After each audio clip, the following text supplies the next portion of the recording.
Hey, fellow Riblets, it's me, Tom from Target Prime Rib. How are we all doing? So I'm trying something new here. Tell me if it works. Okay. We're actually going to.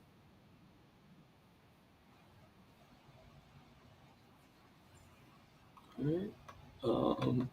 Get the I just messaged. I just put my message and pinned it, but I'm not sure if it pinned to the top or not. If it didn't, that's fine.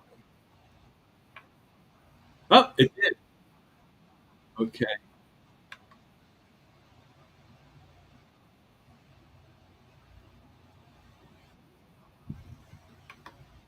All right. So I'm gonna, as I hear the echo, so anybody else who hears it. So I muted that. I just wanted to get it to go to the top, and that is so cool. So Meathead is here. Hello, Meathead. Um, Bacon Baby, Bacon Baby. Federal Grandma. Hello. Um, Terry Sue. Always good to see you. Don Chandra. Hello. I've seen you before, but I don't think I've ever seen you on this channel. So if I haven't, welcome. And Lisa, I see about your grandkids. You know, so welcome everybody. Sandy's here. Hey, Sandy. Usually you're the first one, Sandy, so people are beating you to the punch now.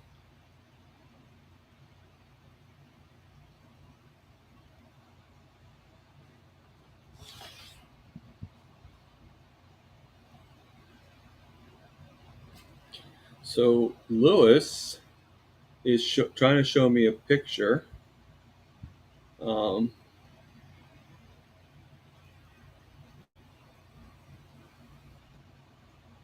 of something he got from the grocery store for when we meet tomorrow. So pretty excited. And he's trying to send a picture, and it's not going. It's not going through. So as you can see, I'm not wearing the American flag hat. I actually figured I'd clean it, and it's all like it has like all wet and everything inside, and so that's why I'm not wearing it. In case you were wondering. Ah, hold on 1 second.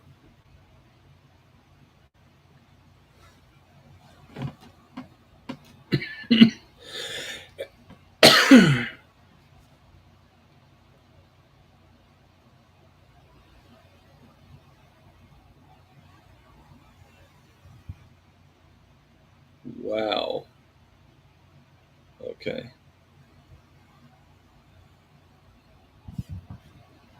All right. Those look beautiful. So this is what Lewis just sent me. Can you guys see it? He got these for when we meet tomorrow to have before we leave for Boston. So that's pretty nice. Is that not nice of him or what? Two beautiful New York strips with the fat not trimmed off. Look at that. Mm. All right. So thank you, Lewis.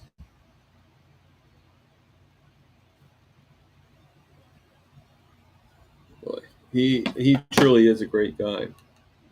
I don't know where I deserve that. Thank you, Bacon Baby. Yeah, I'm so excited about going on this trip tomorrow that like one thing at a time. I gotta like be like, okay, take the Uber to the train station, make sure I'm on the right side of the track, make blah blah.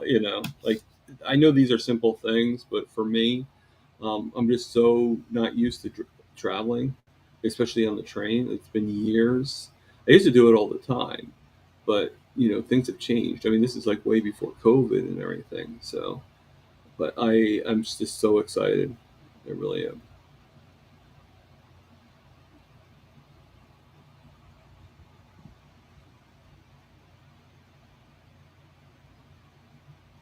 Yeah, I'm almost afraid to eat them. I kind of want to like take them and take them to put them in education and like put them through college and just do the steak.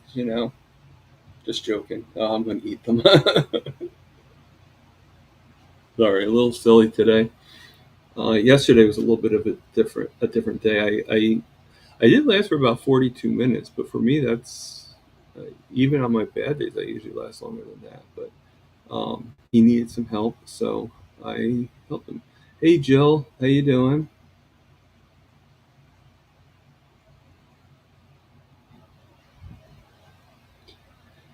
Yeah, I have a few things that I have to pack still, but I'm pretty much done. You know, um, so like I said, I pinned to the top. If anybody wants to come on, say hello. I did it to the top, so then you just find it right away. If for some reason though you do need me to send it down, then go from there. Good morning, Wendy. How you doing today?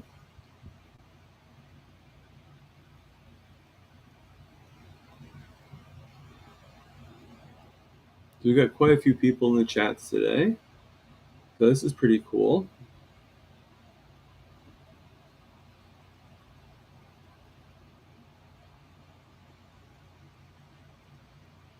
It's always pretty cool though.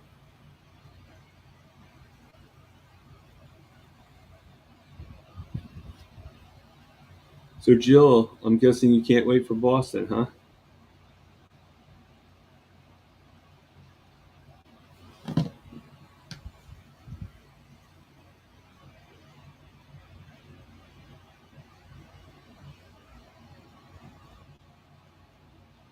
So we don't really have much to talk about today. I mean, I never really have much to talk about. Usually, it just rolls into place. That's absolutely fine. We had absolutely fine.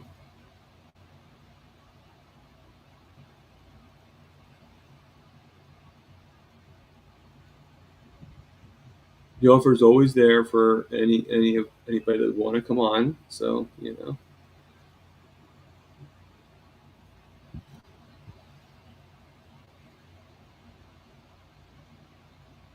Okay, Don, that'd be great.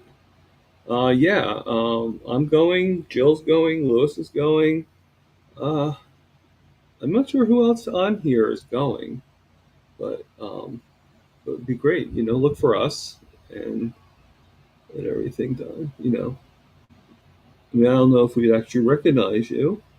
You know, um, so look for us and and let us know who you are, and then we'll say hi and we'll shake hands and we'll do whatever. Mhm. It's a little hard to tell in that picture. I just see a motorcycle, and something tells me you're not a motorcycle.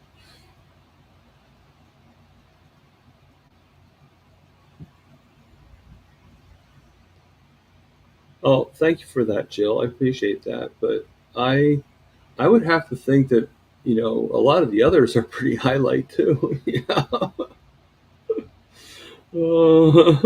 And don't forget about Dr. Kills and Dr. Nelson. You will meet them too. Just kidding.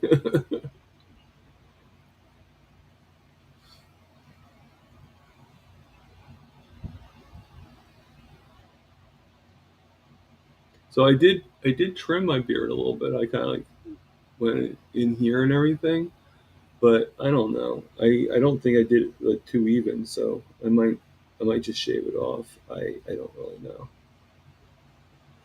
Fake Carrie has not been on here yet, so I'm not that famous yet, Feral Grandma.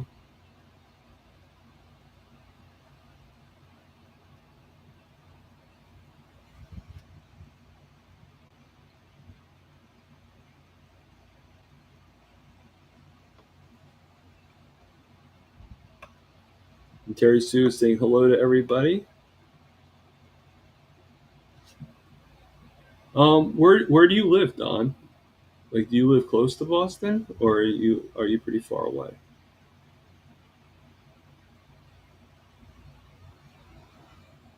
Of course, now that you said that, Pharaoh Grandma, then maybe he will show up. You know, because he's keeping tabs on all of us. That'd be really scary if he's actually watching all of us through like some kind of like secret government camera or something. Okay, so this is you've been around before, Don, but this is your first time actually coming into the chats. I get it. Ooh, torn muscle on your right arm. Ooh.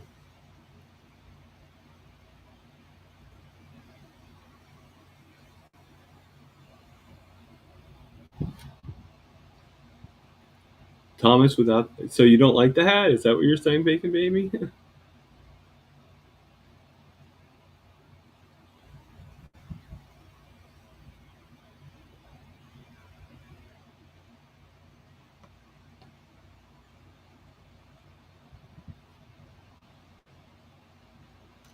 That is true.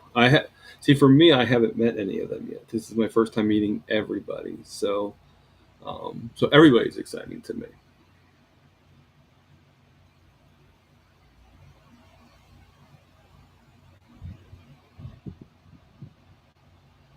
You sent me some coffees. Okay. Like like recently, or the last time you sent them, like the other day. Hello, Lewis. Thank you again. I love those steaks. Oh my god, I just showed it to everybody. Oh my god.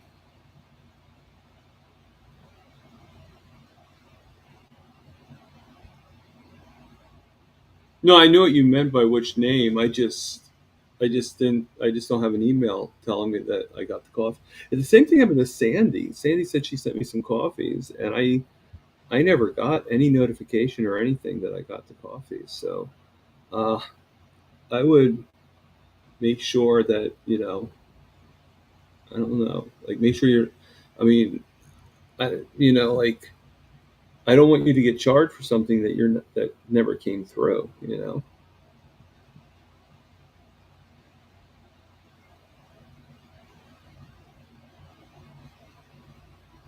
That's a pretty good deal there, Lewis. Pretty good deal. And you usually travel 11 hours a night, Don? What do you do for a living?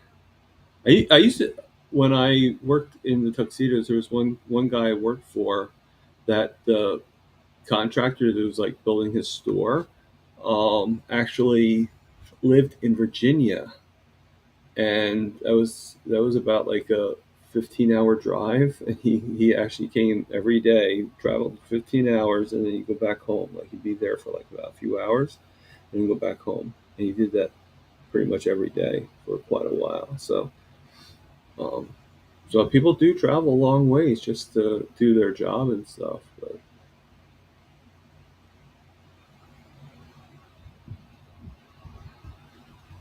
are you a truck driver or something like that, Don?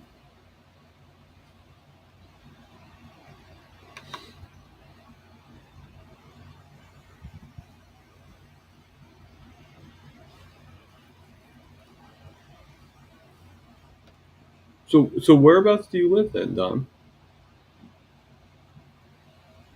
Like, do you live in New York or Connecticut? Like, where's your home base, so to speak? Yeah, I mean, uh, I don't try to send them again, Sandy, and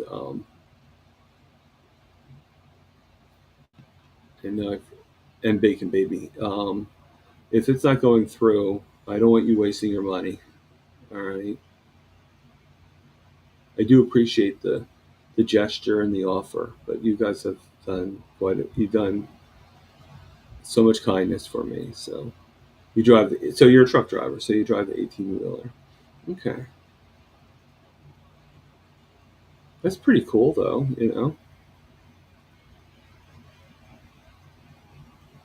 Yeah, I mean, certain things are like kind of like I'm not sure of. I need to make sure on some things, but I'm contemplating on doing the Syracuse trip myself, but I'm not really 100% because like what I'd like to do is be able to take the Amtrak. I want to see how much that is. That'd be kind of cool. Yeah, actually, he might be Lewis, so we might be able to meet him there.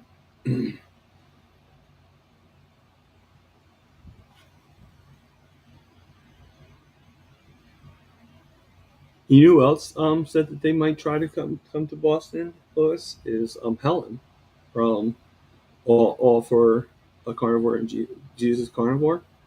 So I think she's going to try. I don't know if it's going to be successful or not, but um, okay.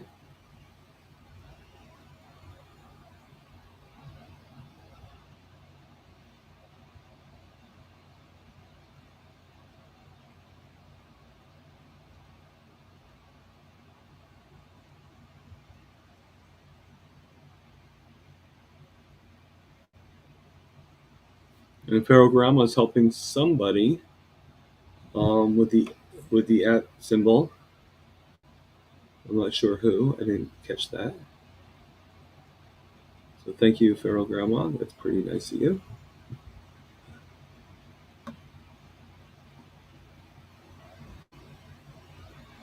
Yeah, she said she was going to work with the travel agent that Chris Branlin um, said he uses. So she's going to say. I mean, she told me this like the other day. I actually helped her with something with YouTube, which me of all, yeah, I know me of all people to help, you know. But we got through it. And I did it, you know. But she was while we were talking a little bit. She said about okay, Snana. Is that how you pronounce your name, Bacon Baby? Sn- It's SN Sna E Snee Zana Sneezana. Did I pronounce it right? Hello, Juliet. How you doing? I did. So Sneezana. Okay. My voice got a Bacon Baby is obviously easier, and I like Bacon Baby, but Sneezana, yeah, you know. But I'll be honest with you, I did have some practice, you know. So thank you for that. I appreciate that. So it did go through for you. That's great. That's cool. I'm sorry, Sandy, that it never went through for you, but I do appreciate the gesture. Um, nice. Okay. Well, I mean, come on. I mean, first off, who here does not really like bacon? I would say maybe at the most 10% of the people on here don't like bacon, and that's being very, very like just putting that number out there. I think most of us like bacon. I think the other 90% love bacon. Okay, and and we all like babies. So a baby made out of bacon probably be very appealing to most of us, I guess. So again, I'm rambling on. So, um, but so I'm gonna just call you BB or Bacon Baby, and but that's really so. What I mean, because it's what like, where are you from, Bacon Baby? That you well you said you're Dutch, right? I didn't, that doesn't sound like a Dutch name, but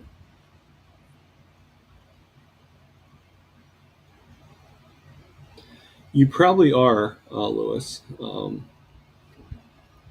But whatever we don't eat, you could always put in those, you know. And I got to remember,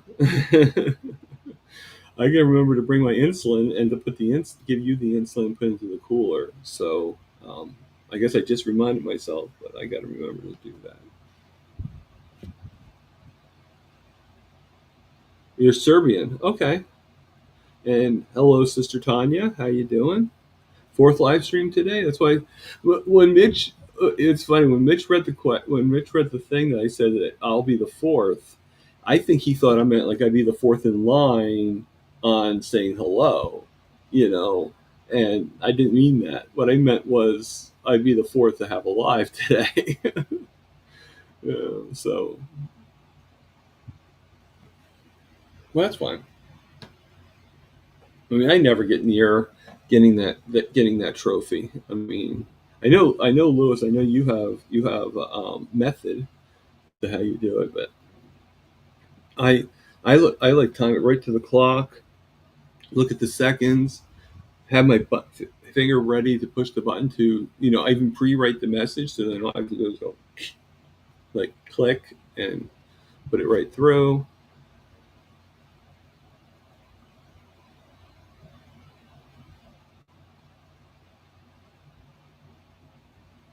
But still way off. I don't know if maybe my computer's out of sync, my clock, on to Mitch's computer. I have no idea. Yeah.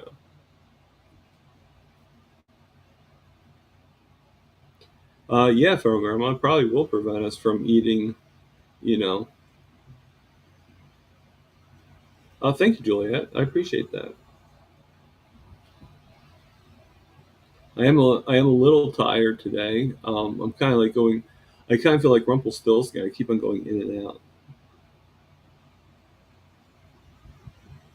Are you going to work soon, Tanya? Okay. I'm lucky. I'm not working until after I get back from the trip, and I'm still sort of debating on whether I want to go back to the job anyway. You know, because like I've said before, it, and I want to reiterate, it's not that I don't need the money. I mean, I can use the money. I mean, money's always good, but what I don't really need is, for her to say like things that just aren't right, to tell somebody that they're not working hard enough, that they're sort of worthless, and that's sort of what she did with me, and I just um, like I didn't quit the job or anything like that, and I know that they're planning on getting rid of her, so it's like, okay, do I just stick around or do I leave and come back? Like kind of like at the point of like, okay, like if you want me, if you need me to come back, I'll come back when she's gone, type thing. Because it could be months, years, like even years before they get rid of her.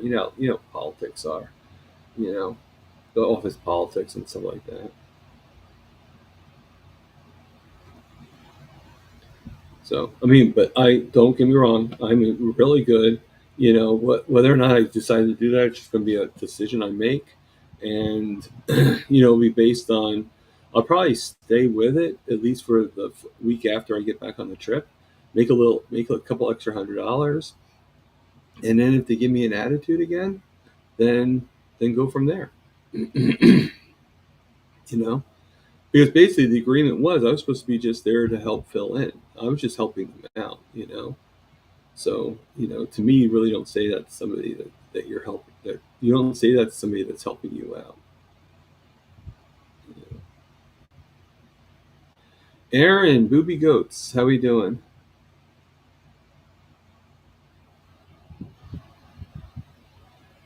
Tanya, the Internet Addicts group meets every day at Kilt's live. Aaron's post, Mitch's live, and Tom's live, etc. Okay.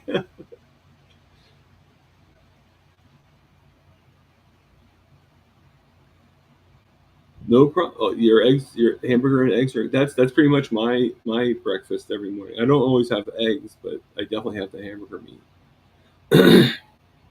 Excuse me. I did see you got your shirt,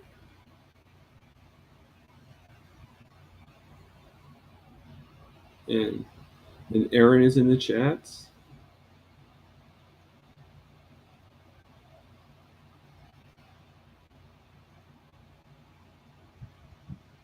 Yeah, I mean the way I look at it, Juliet, it is a hard decision, but the way I'm looking at it is this. Okay, I'm fine financially.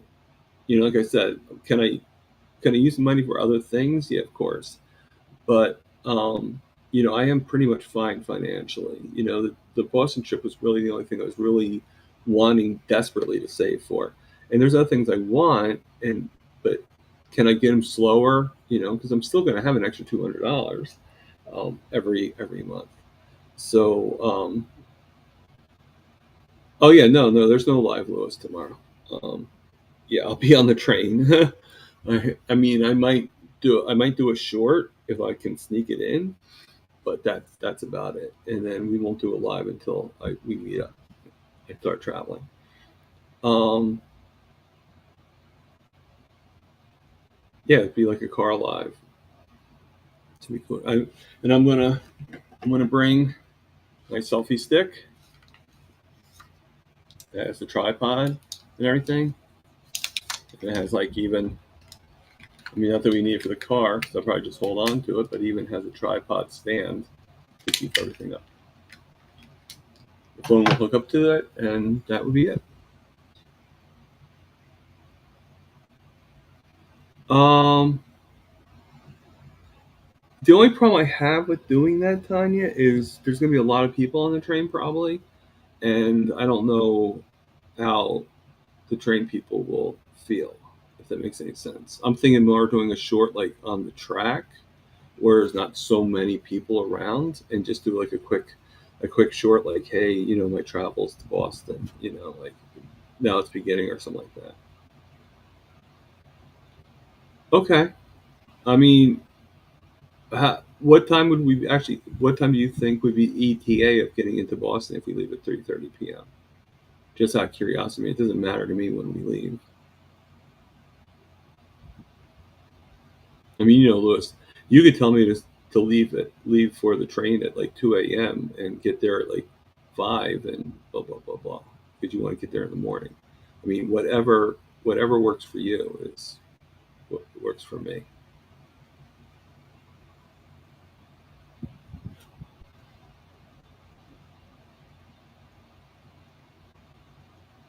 Oh, okay. I wasn't sure how long it took. I was for some reason 5 hours came into my head. I can go laugh in the bathroom.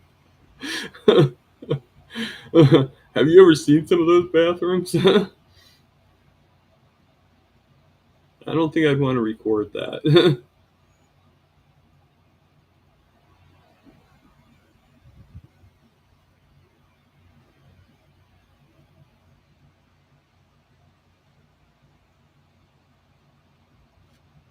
That is true, Aaron. That is true. And you know what? You guys don't have to worry about me having fun because I'm already having fun just thinking about going. So I can't see where that concept is going to be destroyed. I really don't.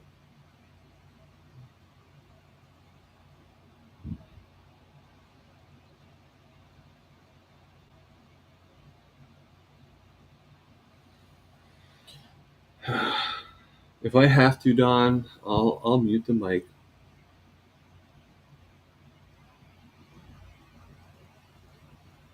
So I heard a joke, um, or saw a joke, read a joke, and I actually said it onto Mitch's channel. So I don't know if you guys saw it or not, but it pretty much said if you sit on the toilet at 11:59 p.m. and then get off the toilet at 12:01 a.m., it's the same shit, different day.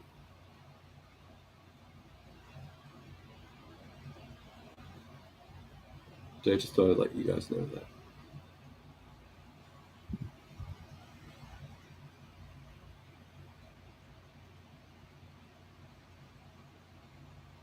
They used to flush toilets on the. Okay.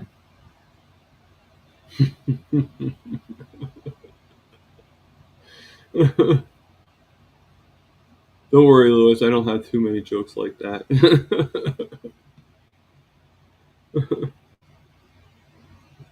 Put up what Lewis just said. Lewis says, "Oh Lord."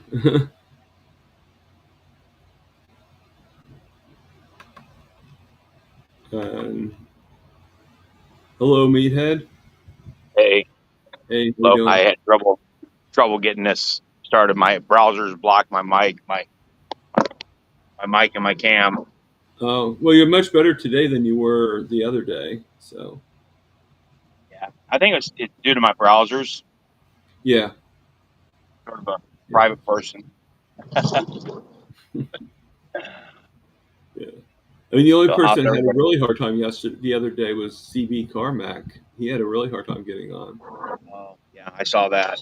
Yeah. I guess it depends on your settings and, like I said, your browser. I don't use Chrome, and the only way I was able to join you today was using Chrome. Oh, okay. Yeah, So, so Lewis is asking, um, how are you doing? me myself. Yeah.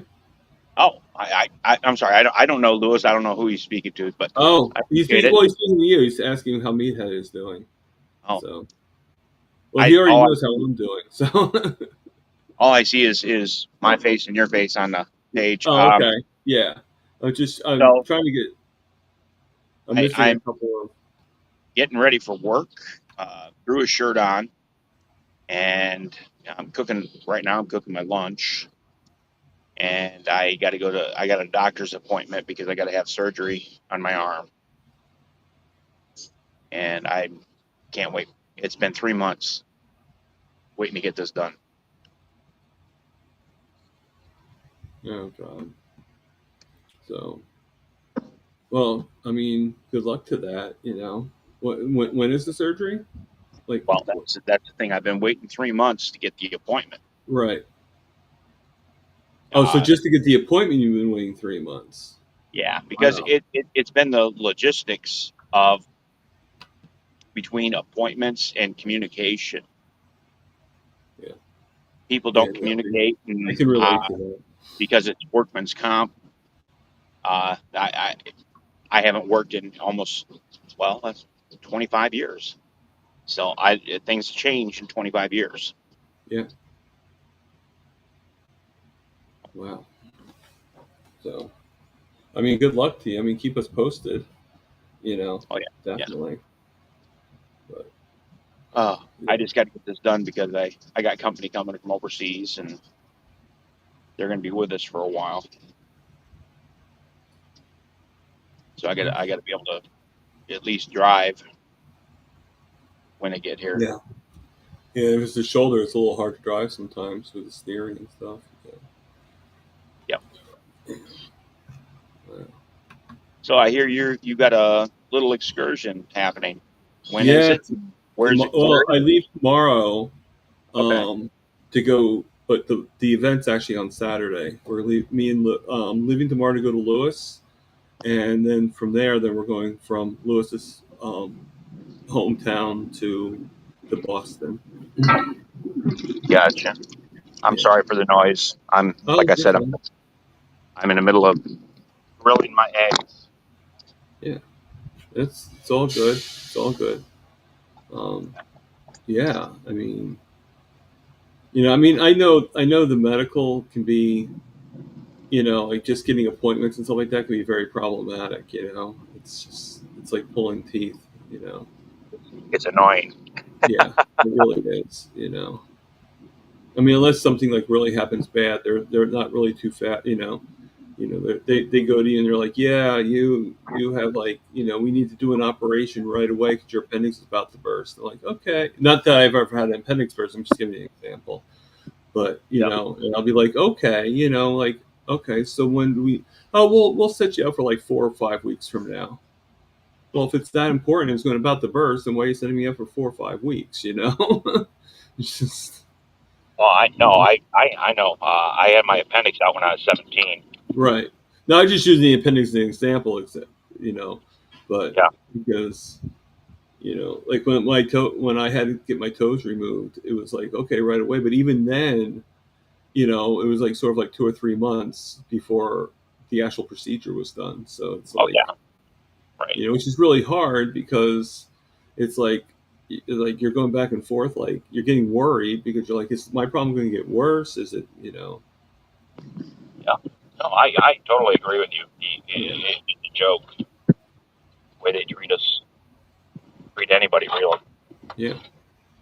I mean, it makes you either go two ways. Either you don't trust the doctor anymore, and it's like, okay, you're telling me this is really bad, but I don't trust you. Or, you know, or like I said, you do trust the doctor still, but you're like, oh my God, am I going to Right. die? Exactly. Well, this cardiologist that released me for the surgery, I don't know how well you can see, but above my eyes, Okay. you see those two white patches? You're under your nose now, so Oh, sorry. that's My okay. apologies. Yes, I do. I see them. I don't know Okay. if anybody else does, but I do. Okay. But it's funny because when the new cardiologist, before he released me and he wanted to prescribe a statin, he's like, well, you know those white patches under your or above your eyes? I said, what about them? He's like, do you know what those are? And he was smiling like he had something on me. And oh, I said, you mean those patches of cholesterol that's been there since 2008, 17 years, almost 20 years. I said, yeah, I know Um, what they are. They've been offered to the VA offered to remove them, and I said no. And that's it. That was a funny because, like I said, after that, he didn't have a leg to stand on, yeah, and I I'm mean, done. they're always going to try to lecture you and stuff like that. Uh, yeah, I have no love lost for any doctor, really. No, I, like the last doctor I went to, I've told before about how he tried to strong arm me into taking a statin, but I'm just like, Yep. no. I mean, finally, I got to the point where I just wanted him to shut up, so I just was like, okay, fine. Write up the script. I did the script, and everything. And then he actually called it into the pharmacy. He didn't even like give me the script to give to the pharmacy. Because he did that, I just would have said okay and not give it to them. But he actually called it in, so and they know it's right downstairs from my apartment, so I had to go in there to get it Right. because obviously they're going to push it. And so to keep them shutting up, I just picked it up, paid the $5, and then I threw it away. Oh, You know, I see. you know, The doctor would be wasting my time like that one, and I yeah. basically said when you get educated on nutrition, then we'll come back and talk about a statin. Oh, I mean, normally I would do that too, and I think there's like a law actually that at least that's what I heard that they're only like if they're supposed to like tell you and convince you. But I think the law is like sort of like they tell you once or twice, and then if the patient says they don't want it, then you're to just write it down in your charts and say he refused the medication. And this guy did not do that. This guy like for 20, 30 minutes was like Oh, on me. So it's just like one of those things. Like I even complained to the administration after a while and said like the next day and said that he should not be doing that. And he's like the guy at the administration is like, you're absolutely right, he should not have been pushing you like that. If you didn't want to take him, then that's your protocol, not his. you know but I got the like I said, I got the script, and I just tossed it right in the garbage. I gotcha. have no interest in taking a statin whatsoever. Like That's good. it's one thing, and even then I wouldn't want to take it. It's one thing if I actually had a stent, if I actually had heart damage, but I don't. I've never had a heart attack, never had a stent, never had any problems, and you're pushing on me because my cholesterol's a little high. Like, come on, like Okay. this is Uh, ridiculous. Hey, yeah. no, how you doing? The thing of it is, I'm sorry. I gotta get this figured out. Yeah, I you're don't have like my. moving all over the place. Um, well, I've had my first heart attack when I Okay, was 36. I'm 50, going on 58. okay, So I had my first minor heart attack at 56. And then at 47, 46, I don't remember exactly. It was 2014 that I had it. Major heart attack, 98% blockage to the main artery in the heart. 4 months later, I had another heart attack that put me in the hospital. Uh, and to this day, I don't care, stent or no stent. I'm not taking a statin. right. It's Yeah. it did me more harm than good when I took it. I noticed the difference when I took it. Yeah. Yeah. I mean, like I said, like I was like when I meant by what I meant by that was like, like at least then I'd feel like you have a little bit of like a leg to stand on with that. But I probably wouldn't take it either with a statin. I really don't like the idea of statins, so that's probably not going to change my mind. you Exactly. know, but Exactly. but at least then I'd be like, okay, yeah, you do. I can see where you're coming from of why you're thinking this. But to be thinking this just because I have a little bit of a high cholesterol, it's sort of ridiculous in a way, Well, I mean, like I can see where you're coming from with the stent, but doing it for this, it's ridiculous. well, It's like, all the numbers, the standards that they have, this is hmm within range, this is within range. All these ranges are based on the the people who eat the standard American diet. These ranges aren't based on people like you and myself and other carnivores or ketovores. yeah, This is based off of a sick culture, a sick, yeah, yeah. It's just sad. So yeah. what I trust my liver to regulate my cholesterol.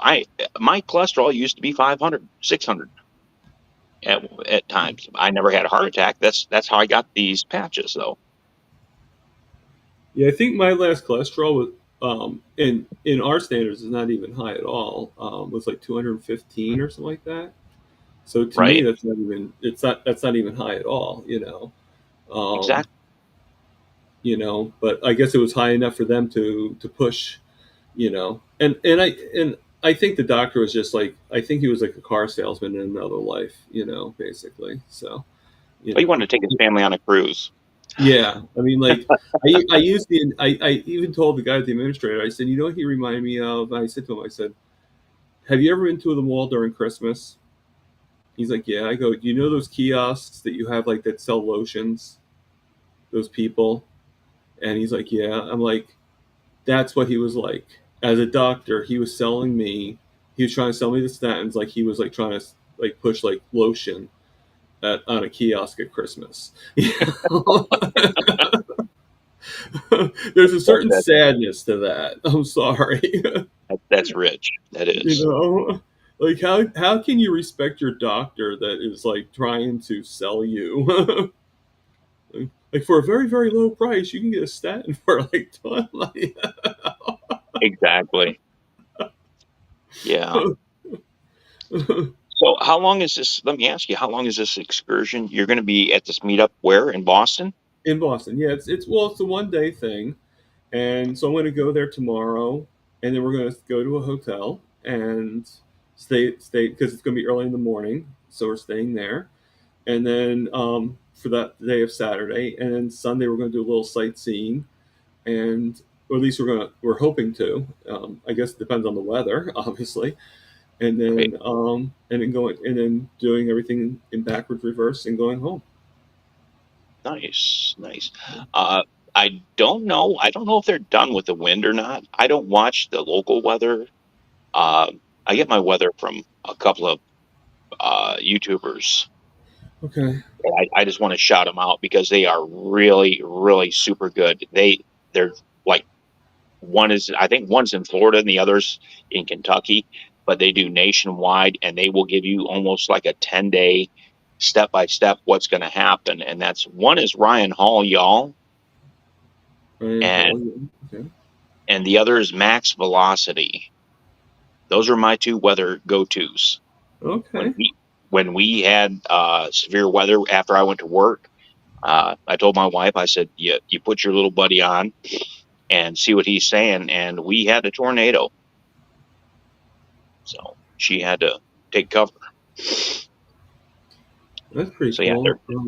they're You know super who good. could probably? I mean, I'm only guessing here, but you know who could probably benefit from that kind of information is I forget what the last name is. Don. I'm sorry, but Don. He's a truck driver. and Right. he travels like 11 hour drives and stuff like that. So, um, if he doesn't already watch Ryan Hall, he could probably benefit quite a bit from that. You know, Yeah, like I said, the others from Florida, he's max velocity. It just so depends on that's what you play really with. Max velocity can be a little intense. probably because that's why he has the name Max Velocity. You know, Yeah, probably more to it than just the weather. You know. he's like hopped up on energy drinks and the whole 9 yards. It's funny. It's like a little gremlin telling the weather, but I'll don't let check. him. I said that. Oh my god, that's funny. Yeah, So Ryan Hall. Sandy just says, Sandy I'm sorry. just said butter pecan and tobacco flavored juice for Kurt. Yep, that's what I vape until I. In fact, this is the last. Okay. When this is done, I'm done. Wow. I don't know if I really enjoy tobacco flavored juice, but you know, each to It's their own. um, I've not ever. I'm not a sweet tooth. I haven't liked desserts. I've always been a savory person. So if I had to pick my poison, and my poison was before I started carnivore, was pizza and pasta. Okay. So when I went to vaping, I tried different juices. I love clove tobacco. Um, then I found this place close. It was like an hour drive from my house because they had to stop shipping due to the new laws. Hmm. They made this fantastic Turkish tobacco. And then after I relocated, I had to find another place. And the place that I showed you, the juice I showed you, that comes out of Texas. And they're the closest ones. I mean, I can tolerate it. It's good. They're the cleanest. They don't add sweeteners to their juice. All these other juice that we get out of the shop, they add sweeteners to it. I can't stand it. The taste is it's good. It's addictive, but I can't stand it. Sorry, Mm. getting a little warm out here. I think it's like Yeah, 92. yeah, I can see having a. It was pretty hot last night in my apartment. Again, it took me like I didn't get to sleep until like really late. You know, so I got to figure out something for that. But it's been very You hot don't outside. It gets very hot in here anyway. you don't have a window AC? I have a not a window AC now. I have a regular central AC, and Oh, but what makes the apartment get really hot is I'm like right above a laundromat, oh gosh. and I'm above and over from the bakery, from the candy store that serves all the baked stuff. So they're cooking throughout the day. They're throwing the dry washing machines and dryers throughout the day, and then my windows are big bay windows, and they Wow. absorb the sun. So the only way I can keep that from doing is by closing the blinds and keeping everything in. But like even though I Right. have it set for like 74, it's still about like yesterday went to about 95 in the house. So it just gets really You want to be careful, uncomfortable and Thomas. hot. You want to be careful because we have in my area we had two or three people, and the one gal was in her late 50s, early 60s Mm-hmm. because she didn't. Her house got too hot. She passed away. So you want to be super careful. Yeah, I Save. am. I don't care if you're saving $20 a day. You can't put a price like that in your life. Oh no, I'm not trying to save money. It's just like once I get back from the trip, I have a few things I want to do. So I'm hoping that will help Right. out. But I mean, the thing is my landlord has come several times to fix the air conditioner, and Oh, it'll be fixed. It'll be fixed, for a while, and then the following year, the same thing happens again. So I'm kind of getting to that point of like, it's like, okay, well, what's going to really be handled? So I have a feeling I know exactly what's wrong. But if I get him to do it, then he's either going to charge me extra for my rent, like move the rent up because of how much it's going to cost them to do what needs to be done, or nothing's going to be done. So it's the balance, if you know what I mean. So I think what's happening is because the air is, well, let me put it this way: the air is blowing, right? I can hear it, so it's working, it's doing, but nothing's coming out of the vents. There's no air coming out of the vents. So I know it's blowing, I know it's working, but I get very little air coming out of the vents. So I think the vents need to be cleaned. I think they're clogged.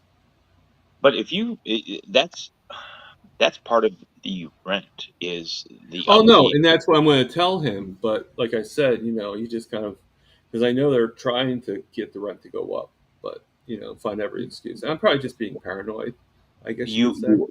You are, because it's illegal for when you rent the apartment, anything they provide, whether it's the refrigerator, as long as you don't abuse it, and let's say the refrigerator stopped working, it's not your place to find a replacement so your rent doesn't go up. It's your landlord's. Now, if you rent a place and it has no refrigerator and you bring, they provide a fridge after the fact, that's a bit different. That's a bit different. But when it comes to stuff like that, don't worry about your rent. It's illegal. I promise you. I don't care what state you're from, what county you're from, what city you're from. It is against the law for them to up your rent if it's already there and it's in your contract. Right. This is what comes with the apartment when you rented it. Okay. No, I agree, and I will, definitely do something about it. I'll talk to him like after this, and everything. Yeah. Now the only thing I do worry about is if he does do anything with it, I'd rather be here when he does it. So I'd rather him come after the trip, basically, because I don't know if my roommate would be able to, make sure that everything's being done, so to speak. So, well, if you want it done right, do it yourself. Right. Exactly. That's my point. So. Completely understand. Yeah, Louis. They're saying it's pretty hot too. So. Exactly. It's like I said, here it's 95. I haven't been running the air conditioner.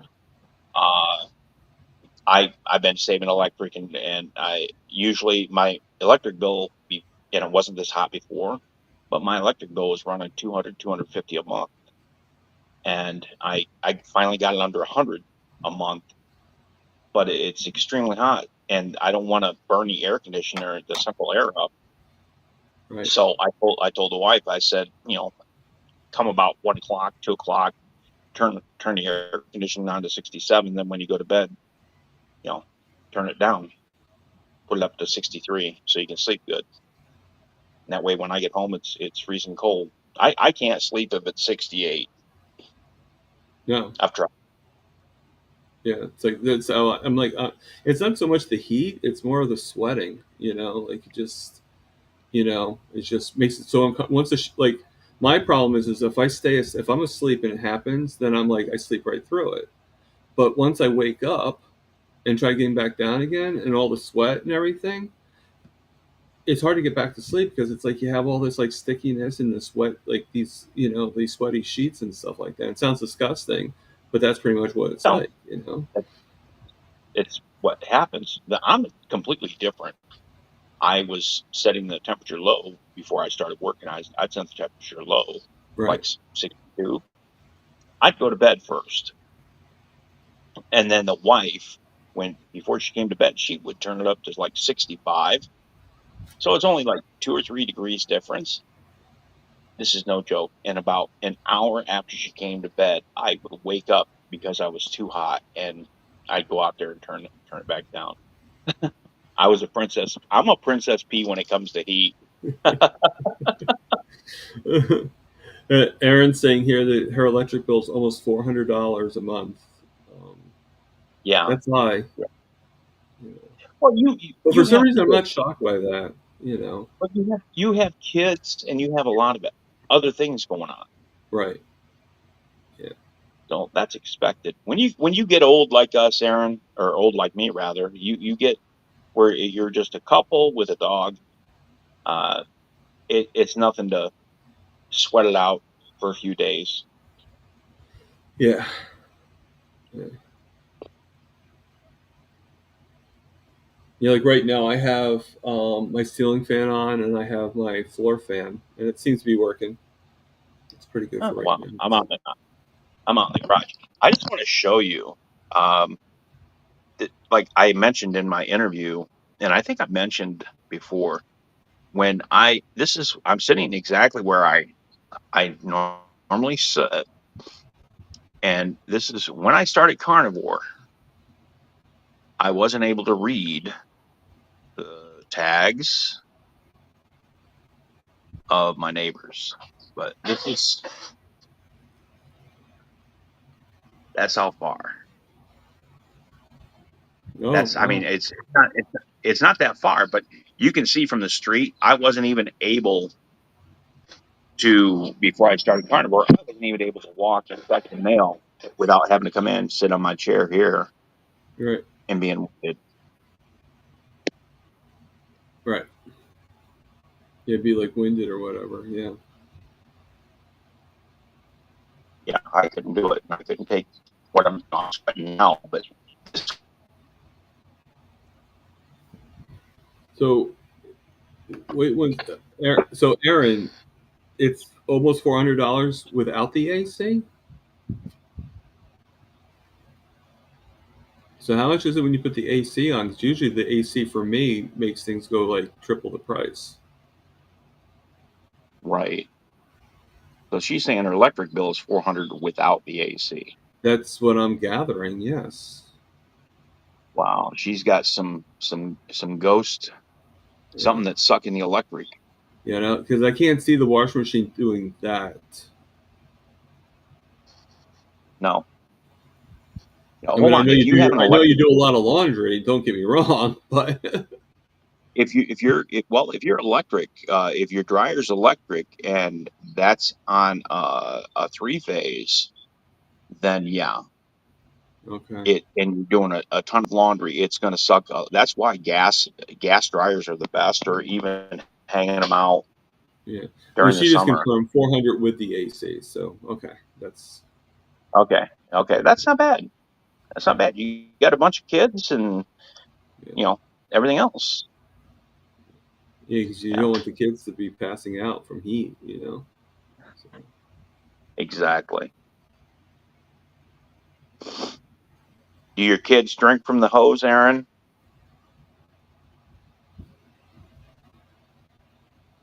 What'd she say? nothing yet. Okay. I remember growing up, I'm sure she'll eventually answer that. Yeah. I don't know if you heard what Kurt just said, Aaron, but do you drink? Does your kids drink water from the hose like we did when we were kids? oh yeah, yeah. You know, this spoiled brat stuff. Like, can we We buy weren't some allowed in the water? house during the summer when we were out to play, and during the day we weren't allowed to come in the house until dinner was ready. It was like you get out of here, just go enjoy yourselves. Yeah. Yeah, I And remember when then I was a kid, I used to play with the kids in the neighborhood, yeah, and my mom or my grandfather, because they're the only two that had voices, basically. My grandmother had a voice, and we called her Nagable Nana, so she definitely knew how to talk to people, like yell at people. But for some reason, she couldn't carry across the road, you know? And like all of a sudden, we'd hear, like 5 houses down, we'd hear my mom calling, Tommy, Carrie! and, yep, and we were like, okay, gotta go, dinner. yep, And my definitely. grandfather would do the same thing, you know. Yep. Well, I was a little further than that. My mom would have to use the telephone. One time, I'll give you an instance. When I was 2 or 3 years old, I have to say 3 or 4, 1972. So yeah, I was about Okay. in between 4 and 5. We were out in Idaho, and I had a tricycle. Okay. I was outside playing. I took my tricycle and rode clear across town in Hazleton. Okay. And my mom searched high and low the whole day looking for me. And finally, about 7 o'clock in the evening, she found me having dinner with this elderly lady. She saw me. She peeked in the window and she's like, "Oh my gosh!" And believe me, I got my butt paddled. Wow. But that's that young. I had ants in my pants, and you couldn't keep me tied down. Wow. Yep. Yeah, I was just born in '72, so Yeah. So you're still a '70s kid. yeah, So you remember the good times, the yeah, way '70s were. I remember him. Yeah, I miss it. yeah. I Did you mean, have five and dime store? yes, Woolworths. Well, they're all different types of stores, but for us, it was called Woolworths at Right. the time. But the thing is, by the time the '80s hit, it was still a five and dime, but you didn't have like all that greatness that they did when it was like really really old, like first Yep. came out. My mom would tell us like you get like you get a hamburger and a soda for like 10 cents. I was like, what? Oh yeah. Oh yeah. I'm like, holy shit. Yeah. Exactly. Yeah. We Like had a couple. what would a hamburger and soda be? It'd be like $20. Oh, honestly, I don't know. I haven't eaten. I I'm don't eat. exaggerating probably a little bit, but still. I can't even fathom. In fact, I haven't smoked in so long or been in a gas station inside for so long. I don't even know how much cigarettes cost. And you don't want to know. I work in a convenience store, and I actually do know how much they cost. I mean, there are obviously different prices depending on, Right. um, but like a pack of Newports is about 13. Like here in New Oh, Jersey, it's about $13.13 oh my gosh, for that's each pack. crazy. My That's grandfather crazy. actually used to smoke. He'd be rolling in his grave right now. He used to smoke a carton every 3 days of cigarettes. Oh wow. Like he was a huge smoker, and back then a carton of Marlboro were about like it was like a little over $20, like $20 and some change, and now it's about $120 and some change. He When would I be started rolling. smoking, He'd be rolling in his grave if he found out how much they actually cost now. when I started smoking, I could buy a carton of cigarettes for it was under $10. I know that for a fact. Yeah. And Well, do you remember what brand it was you smoked? I started smoking Marlboro Red. Okay. So he probably started, when it was like $20 for him, it was like in the '90s. It's like Oh no. late '80s, early '90s. So you're probably talking a little bit earlier than that, I'm guessing. Oh well, my dad back in the '70s, he'd be working on the car and he'd yell at one of us kids, go run the house and light me up a cigarette, and we didn't hesitate. Yeah. We thought we were big people. We could light dad a cigarette. I think that's what got us started.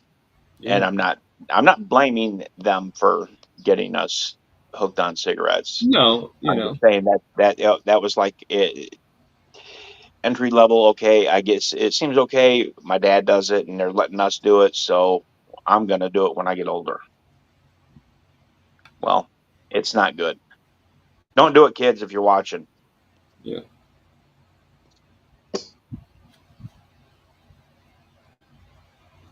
Wow. So, Well, so somebody was saying that I'm so busy in conversation, I'm not like seeing the chats. So I'm sorry. Yeah, it, I gotta it get ready for my doctor's appointment. yeah. Well, good luck with that. Thank you. I mean, obviously, anytime you have a doctor's appointment, good luck is always appropriate. Yeah. Tell me to break a leg. No. Well, I guess if you feel you're doing some acting, I guess yeah, that would be appropriate too. Yeah. Um, Yeah. Well, I appreciate it. Yeah. It's just it's been since March, since I did this, and it's just now coming to fruition of getting a doctor's, hopefully getting a surgery date. Yeah, getting So I him can to get this done. speed up the process. Right. Sometimes though, with some doctors, I think you got to kind of take your boot and kick them in the ass. Uh, It's only sad, did that. it's sad to say that, but sometimes you have to be the one to be like, can we get this done, please? Like, can we Well, move along? it wasn't the doctor's fault as it Well, was when administration, doctors, it's it was it a lot was of it's paperwork. basically the imaging people. They Okay. didn't because the MRI. What happened was I pulled a muscle, went to the ER, and the dumb doctor and the hospital. We're gonna do X-rays. Dumb shit. I didn't have anything fall on my arm. I didn't break my arm.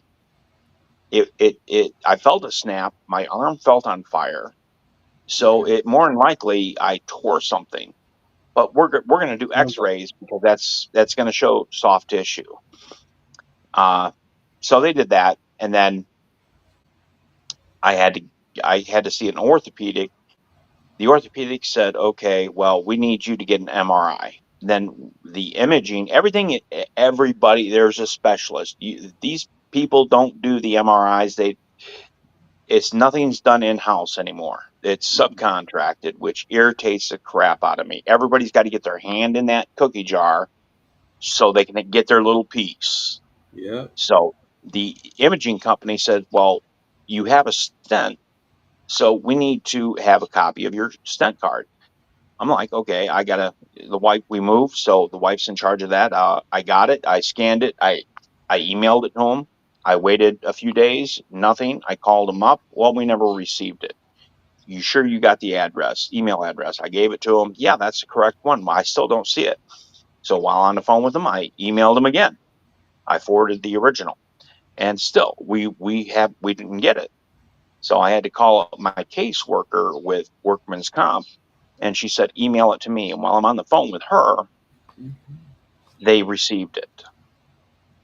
So I wasted 2 weeks of playing games with the imaging company, waiting for them to get their act together. That's what set me behind. And then when the orthopedic surgeon says, before I can do surgery, I need to get a cardiologist to see you and release you. Well, I'm sorry, but I fired my cardiologist before I even started work Right. because they were so inept. And it's hindsight. If you people would have told me this nonsense, Mm-hmm. I would have had my ducks in a row and had everything in order, and we could just fly through this. But no, you want to delay everything. You don't care. It's not your arm. It's not your health. That's Right. what irritates me about the supposed health care. It's a health crisis system. Yeah. Well, I mean, I agree with Kilts. Really, I mean, we're individually, we're our best healthcare provider. Like, not provider money wise, but just our own advocate for what we do, because relying on all these other people is kind of problematic if you think about it. Like, it's good to get their suggestions, it's good to get their advice, to get their help when we can get it, but we still, in the end, it's our decisions that we make. And um, Well, it's like, it's I not think a lot of us were relying too much on having them make the full decisions. And I think it's that it's sort of like it reminds me of, okay, you know your own body the best, right. and the doctor sees you for 5-10 minutes, and boom, they've got everything under control. They don't live with you. They don't see you daily. They don't work with you.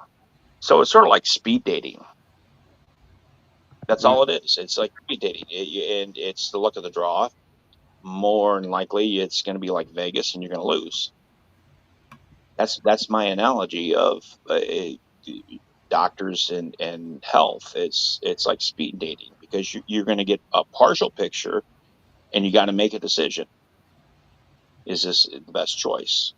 Yeah, I mean that's actually a pretty good analogy. You know, That's the best way I definitely. can put it.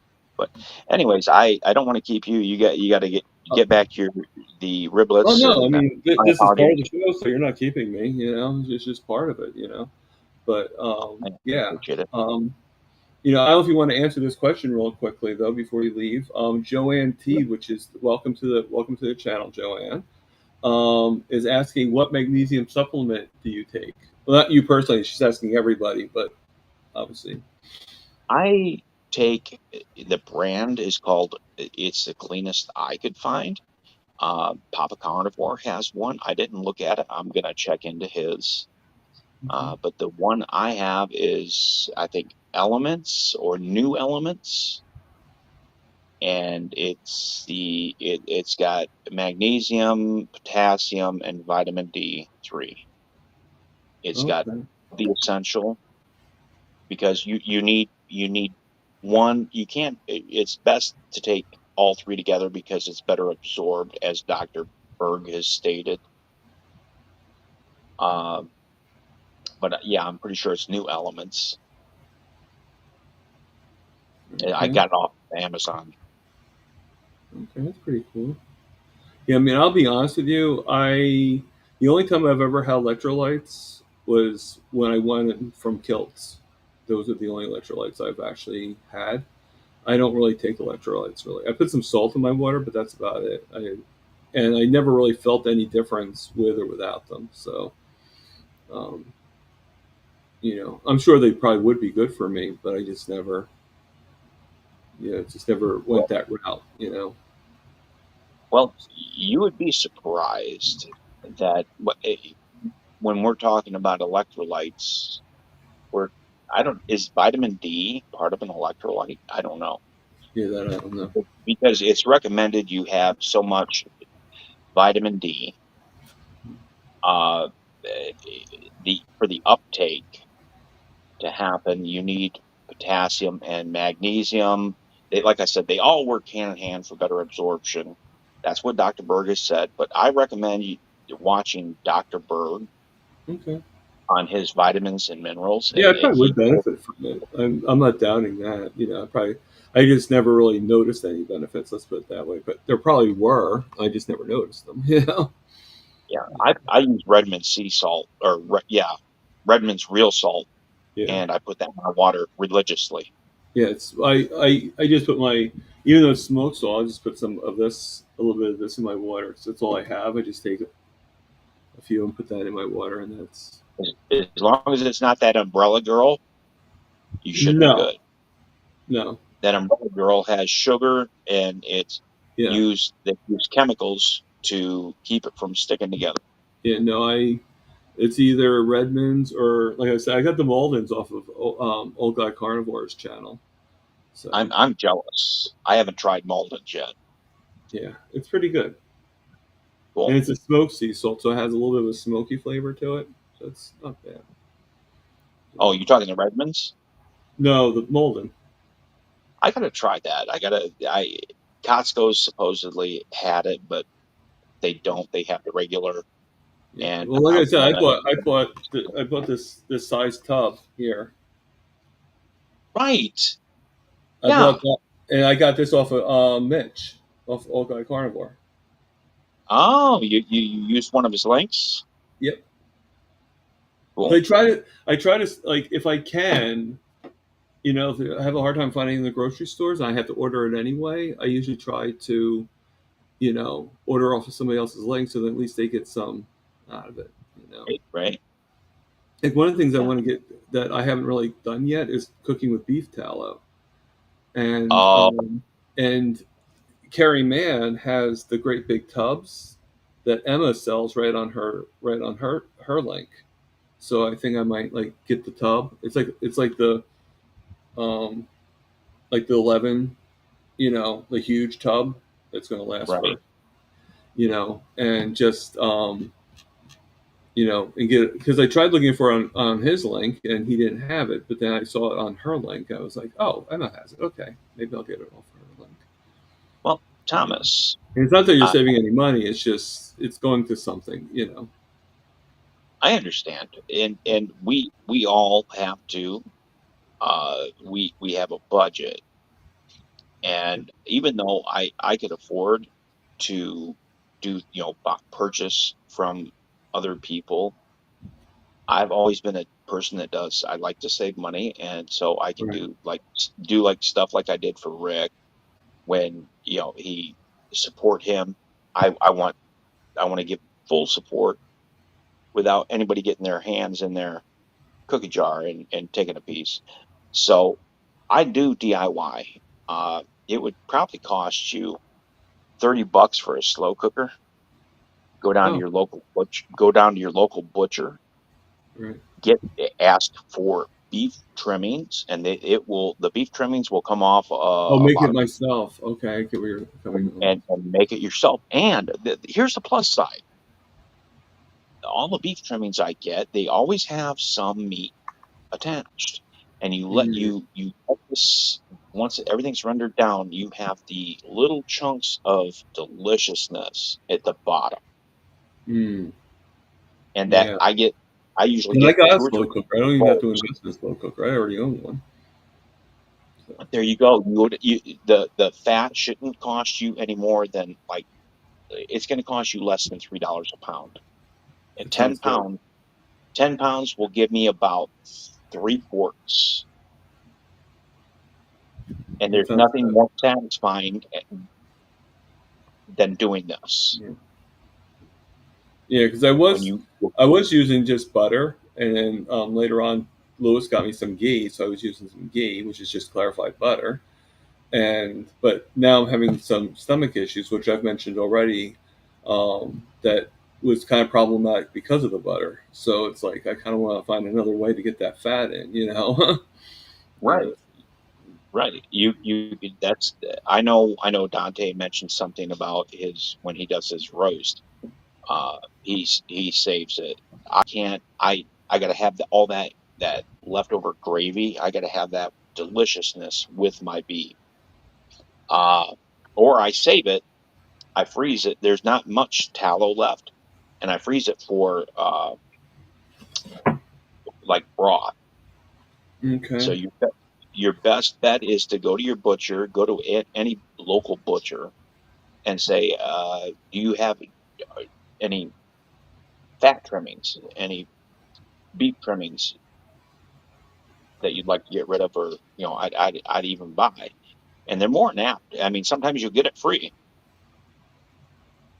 but more than likely it's going to cost you no more than $3 a pound, and Pretty it's cool. Yeah. cheaper than I mean, buying. usually when I get how I do my shopping is I usually go to Walmart, or at least have Walmart come to me. It's not really I go to Walmart, but I have it delivered. But the problem is with delivery is, and I've mentioned this before, but um, they charge extra, like a lot extra for weighted items, like for like if you get like a steak or something like that, like something that's not going to always be the same weight. It's always different prices. Wow. So what they do is they kind of like one of those, like they put like a lot more on hold and then they put the money back in, but it just doesn't really help me in the long run because it takes like about a week before they put it back in. So Wow. to give you an example, like I could buy a $10 steak, right? And I buy that steak. Well, it's about 23 to $25 for me to actually get it. That's how much extra they like charge, more than half, more than Wow. 100% of the total cost. So you add that up, you get 10 steaks. That's a lot of money. So what I do to save the money, believe it or not, I'm still saving, is what I'll buy at Walmart. I'll buy stuff that's already packaged. Like I buy like these box of burgers from Walmart. It's like 32 burger patties. It's always 32. It's always the same size, always the same. So it's always the same count. So they don't charge extra for that, or That's or anything like that, or stuff for my roommate. I'll get some stuff for him, and then I put aside like $100, and I'll take an Uber, and I take a couple bags with me in my backpack, and I just go over there and I buy the steaks there. That way, I'm not paying the surcharge of the extra money. Right. Yeah. You know? That's, I feel for you, man. I really do. Um, I mean, I'm surviving, and it's all good. I mean, it could be worse. Anything in life could be worse. you know. right. But I mean, honestly, if you have a local butcher and where because you said you walked, I don't know how many times around the track with a weighted vest. If you I have a just walk local, once around with the weighted vest. I'm not gonna go like. no, no, but if you could, if you have a local butcher within a reasonable distance, you could Right. walk down there and buy Um. 10, Yeah. 10 or 20 pounds of fat, and that, believe me, that tallow will last you. Yeah. I mean, I'd have to look it up, but probably the closest butcher is probably going to be, when I say butcher, like to up like an actual store that's a butcher only. That's probably about 15 miles from me. Um, Oh, yeah, dang. so I wouldn't want to walk that. But if I No. was talking about like a grocery store, like to go to the local ShopRite, which is where I actually take the Uber to, then it's more like 2, 3 miles. So I mean, I could check out the butcher there, but it's not going to be like a hometown butcher type thing, you know. You know what your best bet is before you even make the attempt is just call them and ask to speak. Most grocery chains, they get their beef in. If they have a local, like if they had a butcher within the store, it's possible. But it's better you make friends with the butcher first, and they'd be more apt to help you. Right. Yeah. Most stores, most chain stores, though, they do not sell the fat trimmings. Yeah. I Just mean, yeah, I'll eventually find a butcher, and everything. It's just a matter of just going through the motions, right. I mean, I'm still very happy with. I mean, what I used to have to do, like when I had my alcoholic roommate and I was kind of being stuck in my room, it was like kind of like I was lucky I was able to be like somewhat carnivore. I had to get that mini refrigerator, put like the those um those quick like beef sticks and stuff like that in there with the cheese and all that. And I did whatever I could to be carnivore, but it was like all the cheap and I had the burgers. And I basically what I used to do was I used to go out in the kitchen really quickly, put some foil in a cast iron skillet, and put like 3 burgers in the cast iron skillet. Put it in the oven for like 20 minutes, then come out. Because this is what I did in the foil. Take the foil and just throw it away in the garbage, and then the pan would be all clean, and then it would be just like 2 seconds, and then I'd go in my room and eat the burgers, and Wow. that was my meal every day. Because she was like so toxic, and it like for 5 months she was in here and she wouldn't leave or anything. Like she was, um, in retrospect, I think she was really sick, even more than the alcohol. I think she had some issues, you know, Right. but um, and so I do feel bad for her in that respect, but hopefully she's getting help. But I'm also glad that she's no longer in my life, and you know, Yeah, you have to take care of you. yeah. I mean, Um, that's why I always say the community was the best thing that happened to me. Since I joined all these groups and everything like that, it's cured me, it's healed me so much. Like I've been on and off carnivore here and there, but that's what it's I the heard. community that really did it. You know, That's what I heard. I have tried to, since being on carnivore for a year, I have introduced, I don't want to say introduced, I've tried some things, and some things taste like junk to me. I don't want them. I don't need them. And other things, they taste just okay. For instance, I see people at work, they're constantly ordering Uber Eats, DoorDash, and they walk by with these styrofoam boxes of food. They walk by with pizza and these soft drinks. It smells okay, but I know if I went down that path, I would. I'd be hooked again. Yeah. So I know it's better not to. But what helps me out with that is, and it's just me personally. It might not be you. I don't know, or it might be you. But the cost. I mean, like last time when my mom was still alive, she wanted to get Chinese food by DoorDash Okay. and by Uber Eats. I'm sorry, by Uber Eats, and we ordered it. And it was almost $70 for the Chinese food. Right.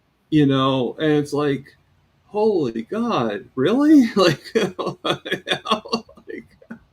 Yeah. that's a lot of money to just get for one meal, And so Right. like that's kind of what I look at. Like, if I order from DoorDash or whatever, or Uber Eats, it's so much extra than if you actually went there and since I can't go there without a car unless I walk, I mean, I can walk a little bit more now, but I couldn't walk, that much then, Mm-hmm.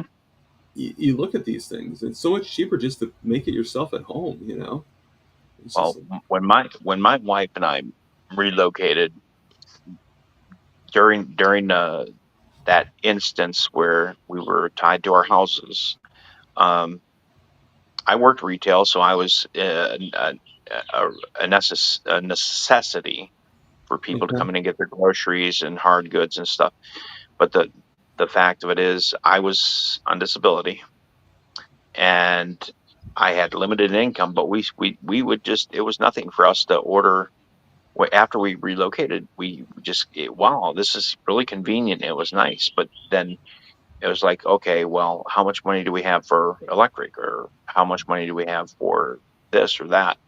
Right. And then I'm going to let the cat out of the bag a little.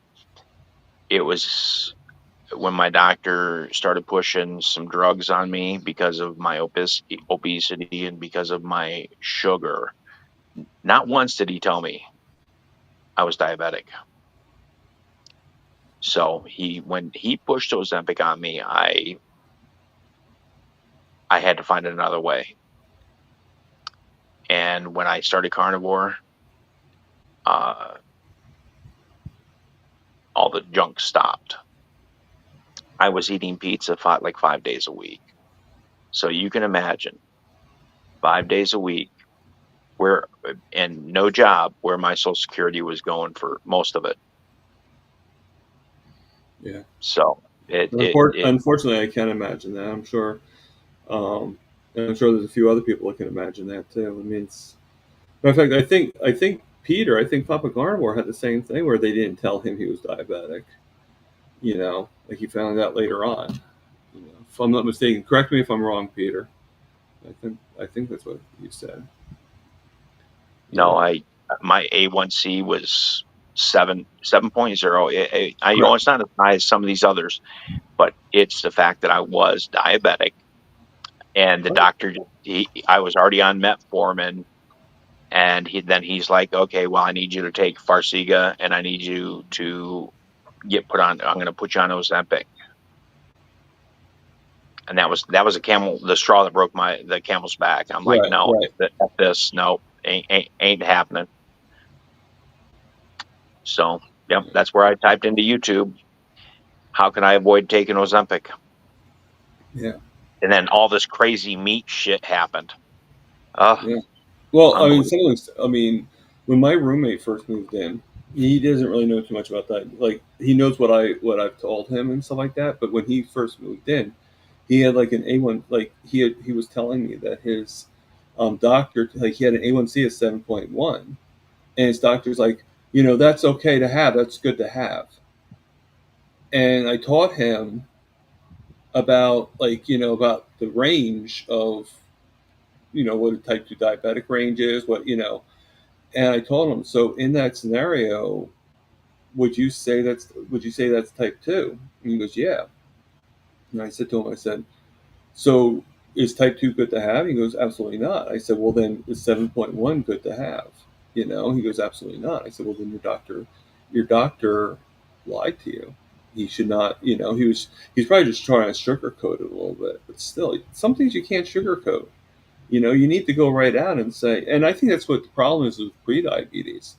There's so many doctors and so many, like, they're like, oh, you're pre-diabetic. We just need to be careful to prevent you from becoming, we need to be a little cautious. But it's like sort of like that little meekness, like, like, let's just do it carefully, and we'll get there, and we'll just do the right thing, and just eat very control your control your carbs, like, right, you're going to control your carbs, and we'll with the right medication you'll get well. And they should sort of be like, holy shit, you have pre-diabetes, we gotta prevent this from getting worse. Like, they should treat it like it's type 2. Like, You're either type you're 2 either diabetic diabetic or or you're you're not. not. Yeah, and that's how I feel. But you gotta try to say, like they treat it like, oh, it's pre-diabetes. It's not that. And even when you become type 2 diabetic, their worry of it is not as bad as your worry of it. I mean, it's like you're Yeah. thinking to yourself, like, oh my god, what's going to happen? Oh, but the doctor's okay with it. So, yeah. Well, it's not their health. They're going to make a buck by they're going to get a Okay, they kickback make a buck by you for the being sick, so prescription. of course they're okay with it. It's, it's just it's really sad. I mean, I feel like I'm taking control of my life now. But That's good. I still have a long way to go. I mean, I'm not, and even once I get to where I want to go with the A1C, I know I'll still have more to go. Oh, Does it make yeah. sense? Yeah, it's I, like, to me, this is not. There is no destination. Like, so many people are like, I need to get this done. I need to get this done. I just want to focus on getting my A1C down lower, like to where I want to go, 5.4 or lower. But I also know that there's more to come. I also know that I know I've damaged the temple too much, way too much, and I need to fix it. well, Thomas, I don't want to be rude, Yeah. but my battery's about to die, and I got to get this No charged problem. and You get can, ready for my yeah, doctor's appointment. anytime, and good luck with your doctor's appointment.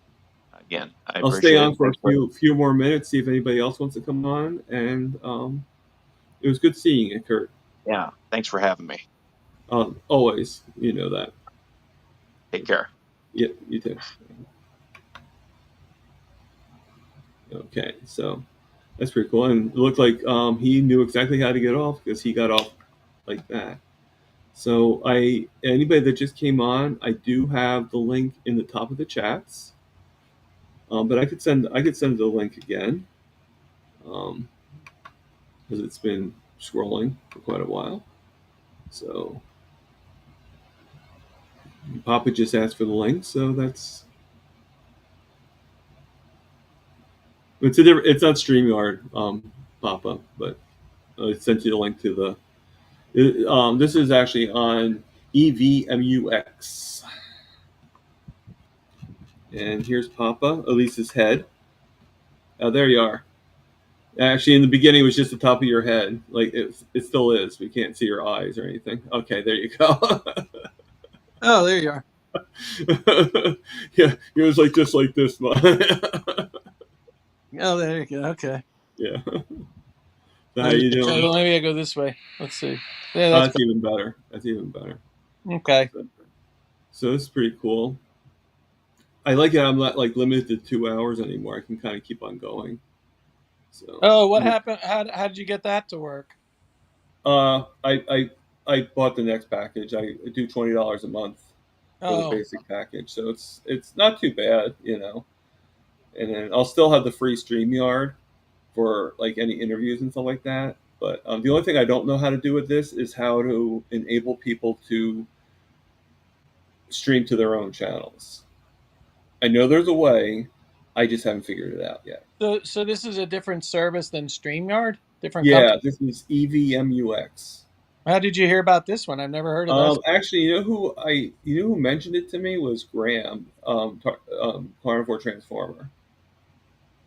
When I was on his live, he was on that, and we were talking about it a little bit. How come he uses this one?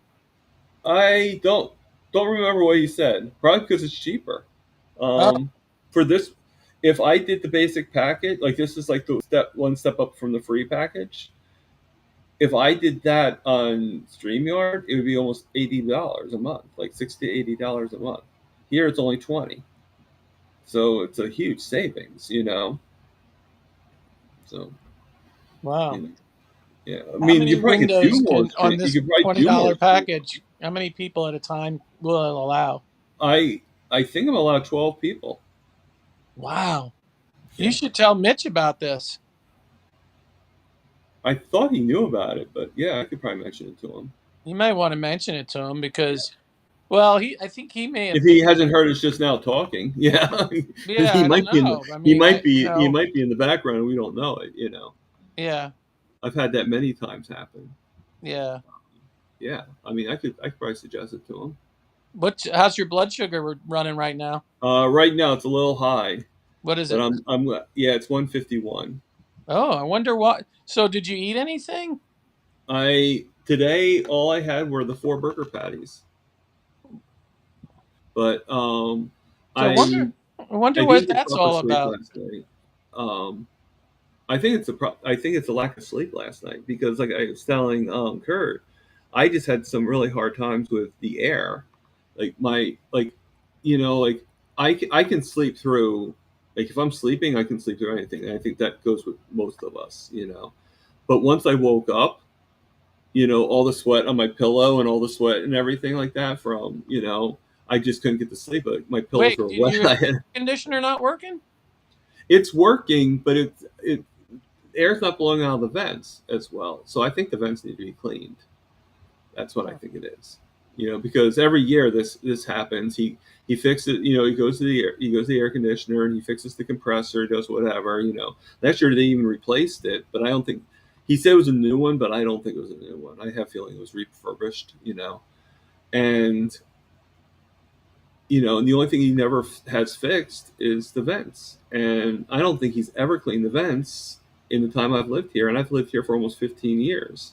Hmm. So, and I doubt he cleaned them before I came in, So I think that the vents need to be vacuumed out. So it feels really hot in your apartment?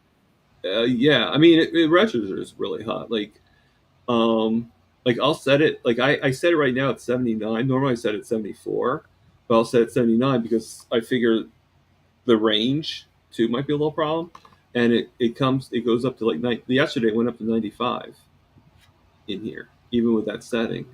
So it's just like because I can hear the air conditioner working, and there is some air blowing out. I would call the landlord and said it was 95 in here. There's something wrong.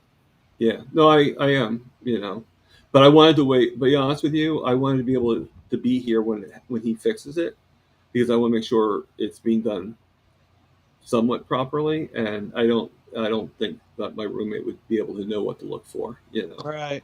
So, so I'm going to just wait until after the Boston trip and be like, hey, Yeah, if you're not getting proper sleep, that's definitely not going to be good for your blood sugar. Yeah.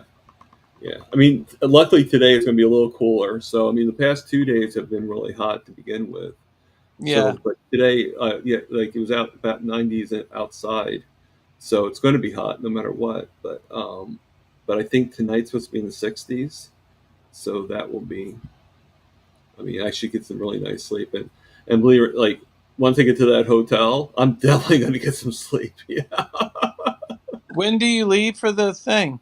I leave tomorrow. Oh, okay. Yeah, I leave tomorrow and go to Lewis's house, and he actually got some steaks for us to have at his home, so that was really nice. And then from there we go to Lewis said in the chat today. I just noticed that his wife is a smoker. I didn't know that. Yeah, I saw that too. Wow, that's tough. A tough one. I hope one day she'll consider, maybe stopping. Yeah, I mean, I know, no offense to any smokers here, but I know smokers can be a little stubborn sometimes, so. Yeah. Well, listen, addiction's addiction. Could be sugar, could be alcohol, could be of course smoking. I mean, it's an addiction. I mean, even coffee can be an addiction. There's some people that drink 10, 12, 15 cups a day. They just, it just depends what it is. But Yeah, I have a hard time stopping coffee. Like I can lower it, but I do have a hard time stopping it. You know. yeah, Um, I used to drink a shit ton of when I was working at the bank. I used to drink coffee all day long. I would drink like coffee, nonstop, like mainlining it. But now I drink typically 1 cup of coffee in the morning, and that's it.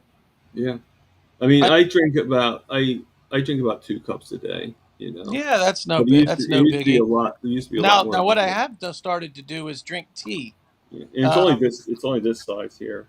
yeah, I've started drinking some tea, but it's more like herbal tea, like it's non-caffeinated. It's like chamomile tea or hibiscus tea or just her herbal teas. They're not the Right. black tea with like Now, do you do that for the escalates? yeah, For the escalate dumping or anything like oxalate. that? Yeah, the Oscillate, whatever you black call tea it. has a Yeah. lot of oxalates. Green tea has, I think, less than black tea in oxalates. So I'll sometimes do a little green tea, but green tea or herbal tea is usually what A I'll. little bit more gentle. Right. Yeah, yeah. Well, herbal tea, it doesn't have any, very very little oxalates. Yeah. So Terry Sue is asking if I have a filter for my apartment. Yes, I do. Have And you believe checked it or it? not, what? Have you checked your filter? That's what I was about to say. I did check my filter, Yeah. and there's nothing on it. Okay, then it's something else. Do you think it's something else in the filter than the No, vent? it's Or? not the filter. It's something in the air conditioner. Oh, okay. Yeah, I mean that's what I was thinking. I'm thinking the vents are clogged and the air's just not coming out of the vents. Well, or it's the compressor's not no good, or the Yeah. coil, the main coil. I mean, A lot of stuff. I might even just text him and be like, "Hey, I'm going away," because I probably could trust him. I mean, I know my landlord's not going to, I know he'll do it, and he's not I going to think screw you me just over. tell him listen. Yeah. Not going to be here, but I need you to check my air conditioner. It's been 95 in here. It's not something's wrong with Yeah. the conditioner. I mean, the only problem with that though is he kind of sleeps until 11 o'clock, and if the bell rings, he might not notice it's coming. So I guess I could just tell my landlord, hey, you have a key to the apartment. If you need to go in, just go in. Tom already knows you're going. You Yeah, know, that's and what I would do. then just tell my roommate like, hey, he's going to come and look at the air conditioner. Right. So Yeah, that's what that's I would basically, do. yeah. But you should have it. Hopefully, he can get it looked at, so when you come home, you're not suffering. Yeah, that's true. I mean, you pay And rent, also you pay too, good money. I and mean, also too for my roommate too, he's not suffering while I'm gone. that's exactly right. Yeah. Yeah, I so mean, that's shit, good. he's got Parkinson's, man.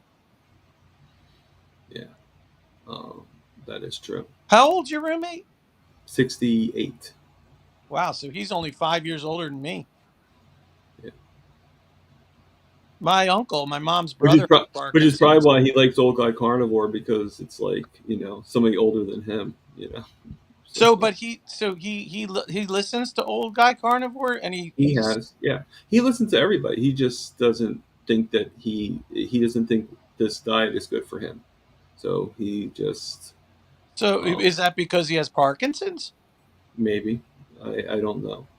I don't know what Parkinson's does to that kind of part of the brain. So I know it does the shaking and everything like that, neurological aspects, but I don't know if it makes you think certain I ways. think Dave Mack has interviewed several people Oh, where yeah, that it's dramatically reduced their Parkinson's symptoms, and yeah. particularly the shaking and the brain fog, because they get a lot of like brain fog and Well, shaking stuff. and I don't want to talk too much about it, but I think one of the things I'm noticing now is I think like I hear kind of a tone in his voice where when he talks about getting like he's like, yeah, I might have to get more medication, and there's a certain excitement to that, if that makes any sense. So it's almost like he feels that, I guess he feels that his sicknesses and stuff like that, the more medication the better, and he's just kind of like addicted to the almost addicted to the medication. That's Well, what what you're hearing is that when he hears that he might be getting some more medication, he thinks, oh, well, that's going to make things better, Right. Exactly. you know, And which to it tell really him does. It otherwise, doesn't mean it's better. It means his condition's getting worse, and they're just giving him more medicine. But that doesn't mean things are getting better. It means it's progressing. yeah, It means the opposite, yeah, unfortunately. yeah. Yeah. So I mean, all I can really do is, I think we can all agree on this, is just keep on getting better myself. Hopefully he sees it, and hopefully he will realize it. Now he is better than he was when he first moved in. He ate like he lived in a hotel for a short while, and when he first moved in, uh, hello John, how you doing? Hey, How's it going, First John? time on the show. good. Hey, John, is it your first time on the show? It is. Well, welcome. Thank you for coming. Yes, it is. I think. Oh, wait. I got to turn the. Yes, I got to mute the YouTube. Oh, you're hearing an echo? Yeah, because I used to stream. I haven't in a while, but I forget that I have to turn off the so I could watch if I needed to. I didn't even see you in the chat, so No. you know. I haven't said anything. I've just been watching. I was there for many years. It would just like watch on the TV and never say anything. And At the end of Mitch's, I watched Dr. Kiltz. Then when Mitch started his, and then Mitch said Thomas will probably be next, and I was like, Thomas who? And he called out your name, so I hit your channel. Oh, and you were the one that said Thomas who? Okay. Yeah, and I've been trying to get a hold of Peter because he's got such a fantastic story. Yeah. Wait, John, what's your screen name again? John Beatty Art, and the art. Oh, is yeah, just yeah. Because I do comic book art. I think Well, a lot of cool. people don't realize that because Mitch will always call me John Beatty Art.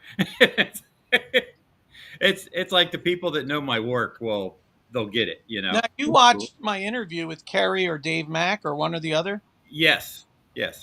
So you know my story. Yeah, that's why I said it's incredible, and I'd been trying to email you just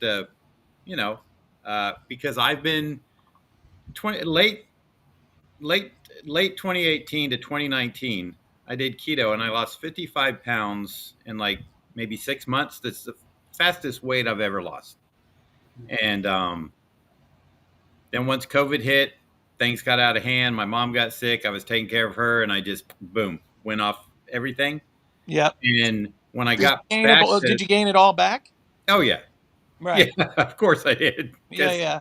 I've been eating like crap for the past year now. Although that's what I was. I started. I remember when Dr. Kiltz first started just on Instagram, like at 4 a.m. or 5. Yeah. And like 3 viewers or something. And You're right. I think maybe he was the first one or one of the first people I heard strictly about carnivore. And it's still hard for me to wrap my head around the whole thing, But I'm seeing it now. I'm seeing more stories like you, Peter, and like Thomas and Mitch. Well, now, John, just so you know, I started as keto before carnivore, and I wasn't on keto that long. But when I found Dr. Berry, he was talking more keto in the beginning. Yes, he was. I didn't even know what carnivore was, so I started kind of dirty keto, Mm-hmm. with the treats and everything, and I was eating dark chocolate and berries and nuts and all these different things. And it's like where I learned about fat bombs. So and I still do the fatty coffee. I still do a bulletproof coffee, right. But it's more for my mental, that high fat for my depression and anxiety and ADHD. I'm just afraid that if I stop all that massive amount of fat in the morning, where it just goes, like I get a lot of, I think, relief from that. I drink a lot of sparkling water. Either this is Perrier, Sam's Club had it on sale. Yeah. Or Pellegrino is what I really prefer. Did you ever try Topo Chico? Yes, but it's hard to get that around where I live. Okay.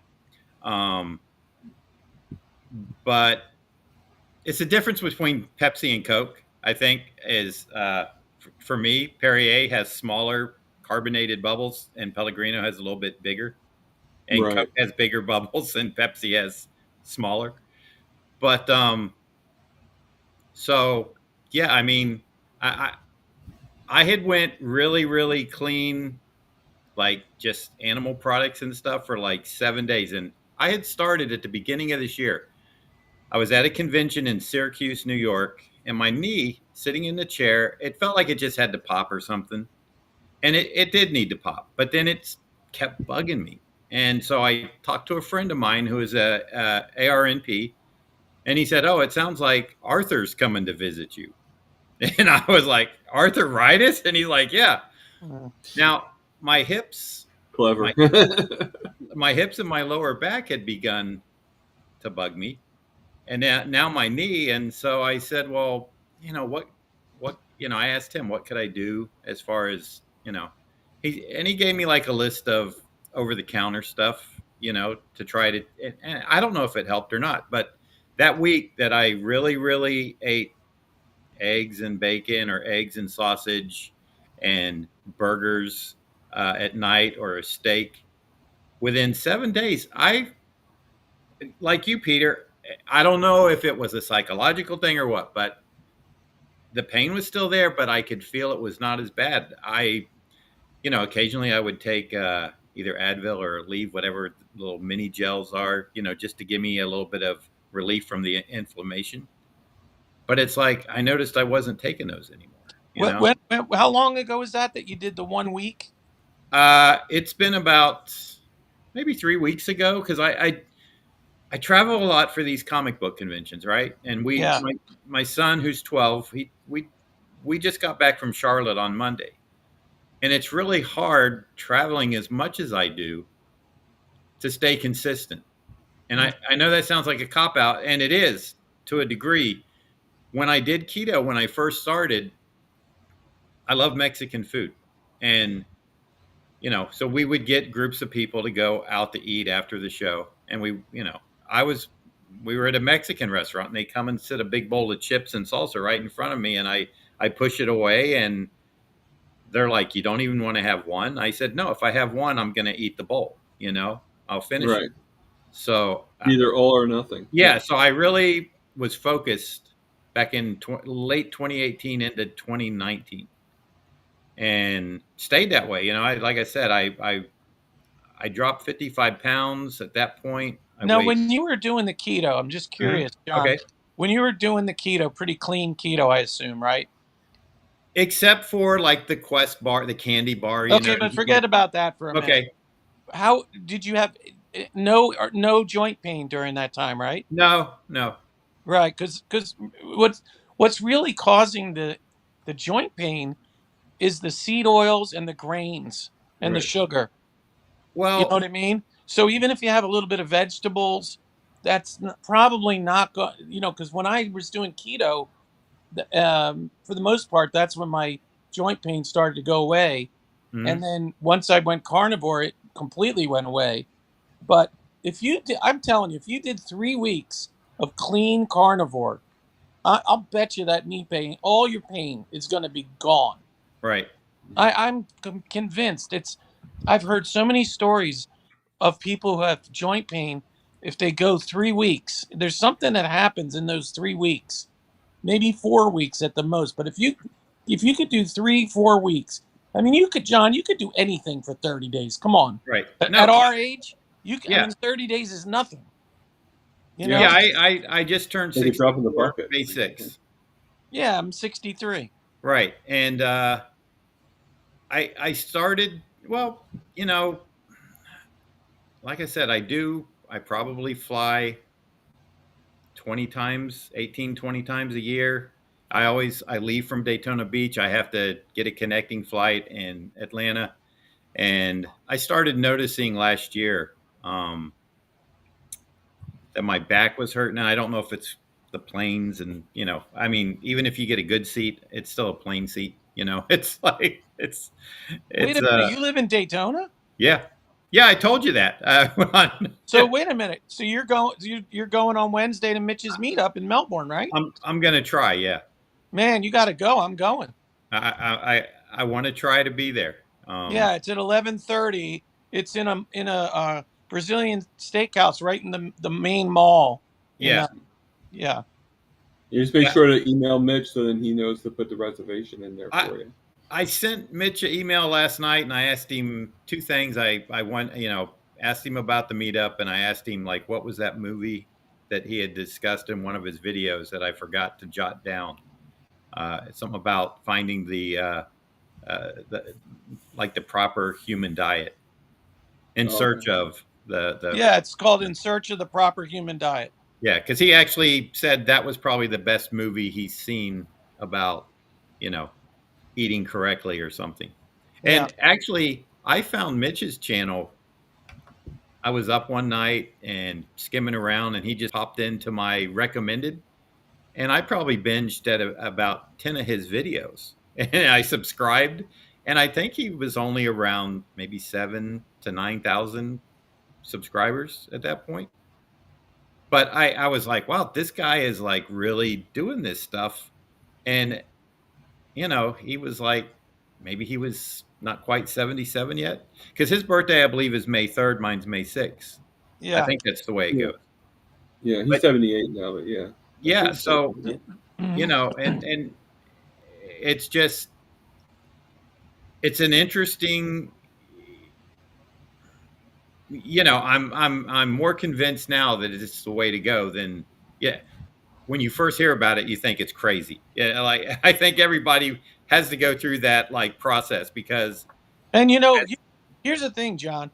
I'm not 100% carnivore. I mean, the definition of a hyper carnivore is any animal that eats 70% or more of their diet from animals, okay, right, and 30% or less from plants. Hyper carnivore. Okay, so all these people who are the carnivore police, who are like, oh my God, if you have a couple of pickles with your steak or some sauerkraut, some low carb veggie, like whatever, I'm not talking starchy stuff like potatoes and rice and things that are very high in sugar. Even carrots are very high in sugar. Right. Anything that grows under the ground, like a root, is very high in sugar. Okay. Oh, carrots! Oh, God. Well, sugar beets, potatoes.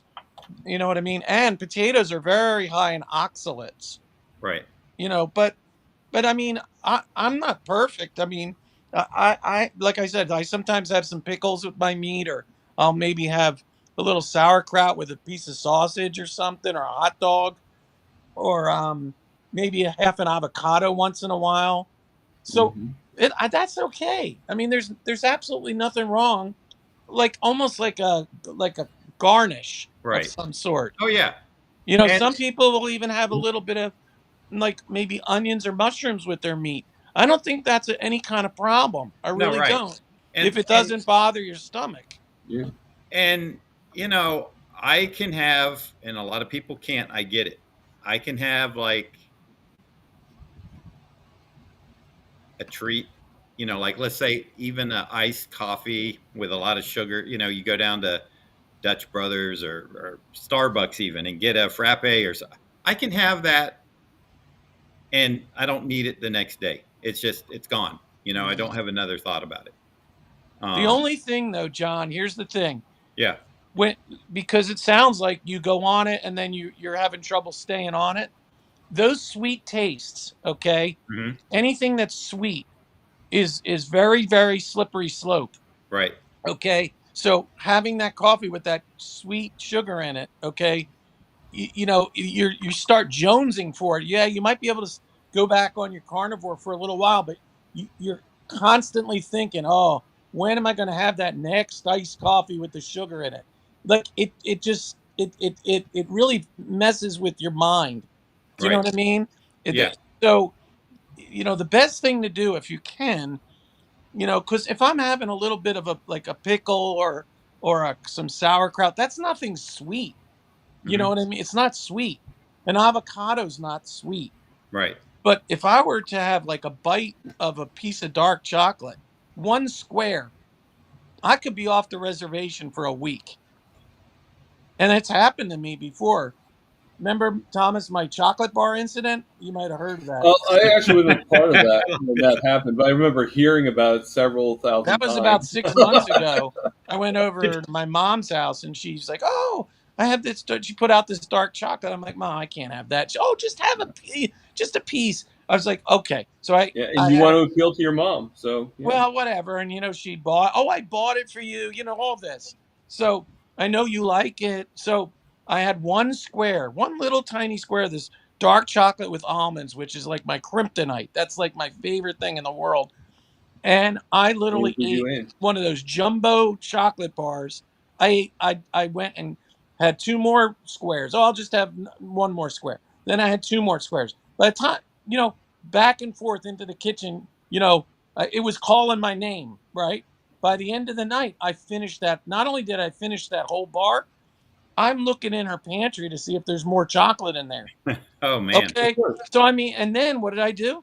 The next day I went out to Aldi, which is where I always would buy the dark chocolate with almonds. They have the most delicious chocolate bars. They're made in Germany. They're unbelievable and they're cheap.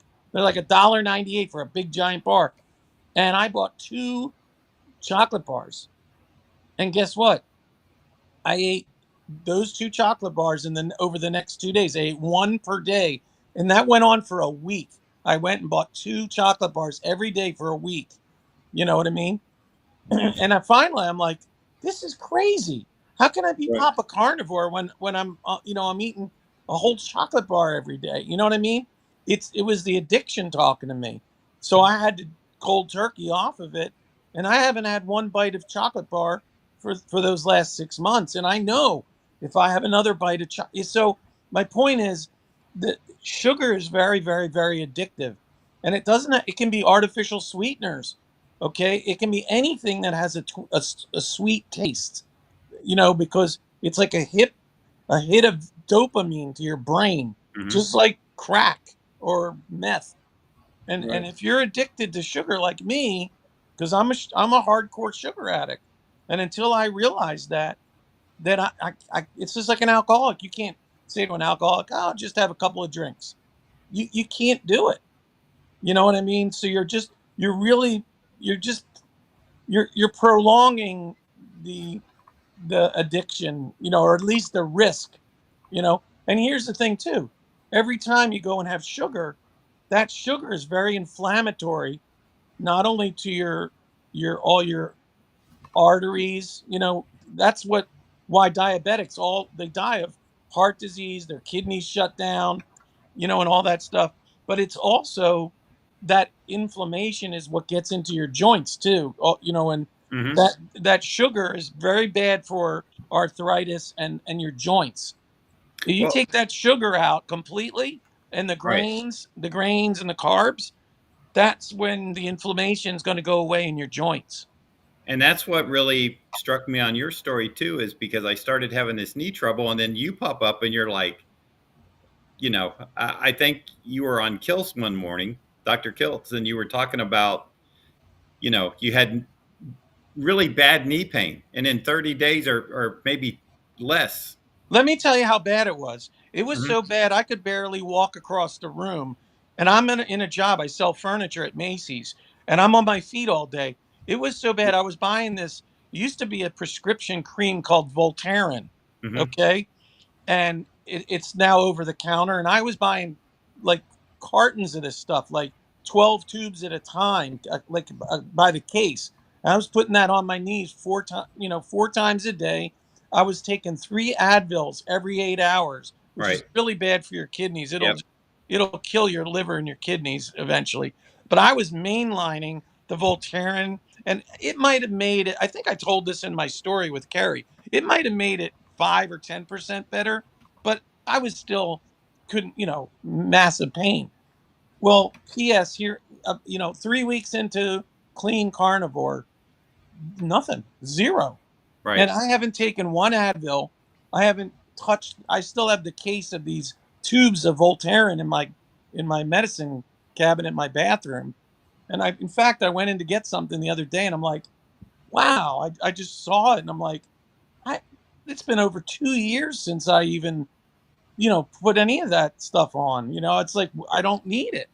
And Yeah. now I walk 5 miles every day. I could barely walk. It was like bone on bone pain in my knees. Literally, I was thinking that I need a double knee replacement. Mm-hmm. That's how bad it was. Now I walk 5 miles a day. All the clicking and crap in my joints and my knees, all that weird clicking sound, and you know what I mean, all that weird popping and clicking, that went away in 3 weeks. It was all that was gone. Right. Now, I'm not saying that, in 3 weeks, Oh, yeah. you're going to be perfect, but it's worth a try, to, give it 30 to 60 days of clean. But you got to go clean every time you cheat on the weekend, or you're almost like starting all over again. Well, Yeah, see, get that, back on the horse. and that's where, when I was doing keto, they allowed, like, or they, whoever they are, but Yeah. the people would say you could have this fat bomb that's sweet and stuff, and But also, John, one other thing, when you look at those keto cookies, candies, and treats, right. you know what's in a lot of those? Seed oils. Yes. Okay. They don't care. Keto doesn't care about the seed oils. They should, but those manufacturers are the same people, those criminals who make the General Mills and all the other, all these big food companies. And, did you know that they can put the word keto on anything? Mm-hmm. Anything. There's no rules or regulations on what they call keto. Okay, so how do I know it's really keto? What does keto even mean? It's a marketing term. So they've got if it really was keto, like really proper human diet, there wouldn't be one seed oil in those bars. Right. Okay, all the almond flour, all that stuff's made with almond flour. How high in oxalates do you think almonds are? They're the highest oxalate nut you can put in your body. Yeah, I just heard that. And so when you talk about how many almonds are crushed into that almond flour, it's like when people do those spinach smoothies where they're concentrating how much spinach, tons and tons of tons in those blenders. That's what you're doing when you eat almond flour. Now, I'll give you a quick story. My girlfriend, so she's not really keto or anything, I mean, I've been trying, I'm working on her, but she's just not listening. And she's had all this terrible joint pain in her shoulder, really bad, horrific in her right shoulder. And she works from home on the computer, and she's just got massive pain, using the mouse with her right arm and everything. Tons and tons of pain, like horrific pain. Well, she was doing these massage therapy and all these different things and whatever. Went to a physical therapist and paying all this money to $100 a massage and crazy money, and doctor's appointments and steroid injections and I'm like, man, all you got to do is but she doesn't want to listen to me. Okay, right. I told her about my knees and I told her everything. Well, Right. so anyway, it got better, but then she went out and bought one of those gigantic bags of almonds, whole almonds, at Costco. And I didn't even know she did this. Okay, we don't live together right now. Okay, but so she and I hadn't seen her for a while. Well, I went over to her house, and she's got this terrible rash on her face, and her lip was swollen, looked like somebody punched her in the mouth. It was like swollen on her lip. And I said, what the hell happened to you? Did you get in a fight or something? And her face was all broken out. I'm like, you got a big, she goes, I don't know what it is, blah, blah, blah. And she didn't tell me about the almonds, right? But she's just, I don't know. Anyway, we're eating dinner or something. And I noticed on the table is one of those, a clear jar with the top, like a storage container jar with some almonds at the bottom. And I'm like, oh, I said, what are those? And she goes, oh, there's some almonds. I bought a big bag. I said, you bought what? A big bag of almonds? I said, how many of these almonds have you been eating? Right? So it turns out she had gone through that entire bag, gigantic bag of almonds, She goes, well, I only eat about 10 or 15 a day. I said, okay, That's Victoria, enough. what is even 10 times 30 days? That's 300 almonds. How long have you been doing that? Oh, for like a month and a half. And I said, how much of the bag is left? Well, pretty much nothing. And I said, I know the bag you bought at Costco. I know the size of that bag. So she ate, I don't know, 500 almonds or something in a month and a half. At least. Yeah. Think about that for a second. I said, that's where I said, I want you to stop eating those, no more almonds. And it took like a week for all that crap to go away, but it went away. And I said, see, what did I tell you? It's the almonds. They're high in oxalates. She didn't know what an oxalate was. Mm-hmm. I don't think she still understands quite what I'm talking about. I said, but I mean, that just shows you the power, how dangerous. You know, Mitch talks about how he used to eat all these almonds, and he ended up with kidney stones, like really bad kidney stones, you know, from the oxalate poisoning. Not only that, I love but he was almonds doing myself, but I haven't had any in a while. But he was, remember too, he was doing spinach smoothies and stuff. Right. Yeah. When spinach is the highest oxalate thing you could put in your body. Not to advertise anything, but I just got this. Ben's book. Alcoholic Freedom. Yes. Who is that? Ben Bickman? Oh, Ben Azadi. Okay. Oh, Ben Azadi. Okay. And I just, you know, I flipped through it at the bookstore, and it looked like, you know, he mentions a lot of stuff, and it's something I can dive into and take from it what I will. But, you know, Ben's story is pretty. I think he's down there in the Miami area, if I'm not mistaken. Yeah, I'm not sure. But I've listened to some of his streams and stuff, and what his dad went through, and he mentions that, you know, his dad had type 2 diabetes, and once his dad had to go through all these procedures and passed away, Ben was overweight, and then he got into the, you know, and that goes into all the. Well, you heard my story about my ex-father-in-law, how he lost his legs. I told that whole story. Yeah. And I would tell you, Thomas was well on the way. I mean, he lost, you know, all the toes on one foot, and a big diabetic ulcer in the other foot in his heel, and he lost a lot of bone. Thomas was, how high were your sugars back then? Well, my A1C was about 13.5.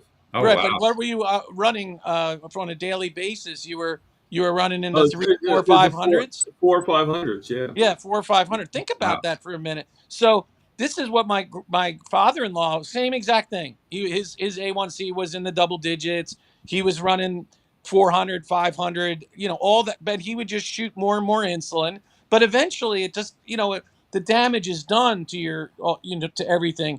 You know, it's just, you can't overcome it unless you stop the carbs and the sugar. That's the only way, which is what you're doing now. And, you know, you got to stop putting the sludge in your system, basically. Yeah. I mean, it's called, what is he called? Carbohydrate poisoning, right? It's like poison ivy. Remember? It's you're putting a poison. All you have to do is stop the poison. Well, what's the poison? It's sugar. It's any sugar. It can be from a potato. People think, oh, I stopped eating sugar, but yet they're still eating pasta and potato and bread. I used to be addicted to the bread and all that stuff, and potatoes and and that's me. I am potato. I'm like potatoes, rice, bread. That's my kryptonite. You know that candies and stuff. I can, you know. Yeah. I mean, I can have one of those and forget about it forever. Yeah, I mean, bread's pretty problematic for me too. But like now, I can't eat it because like it just tastes stale to me. You know. What was that, Thomas? What can't you? Bread just tastes stale to me now. Yeah. And remember, a lot of the bread and things that people are eating has very little to no fiber in it. You look at a slice of white bread. There's not like, but even if you eat a whole wheat bread that has 2 or 3 grams of fiber in it, it might slow down the sugar absorption a little bit. But, you know, if you put on a CGM and Thomas eats a slice of whole wheat bread, he's going to spike. I don't care. Yeah, maybe not as bad as a piece of white bread, but, you know, or same like if you eat a bowl of rice, Thomas is, you know, his blood sugar is going to be over 200 in a heartbeat. Thomas, do you still have diabetes or?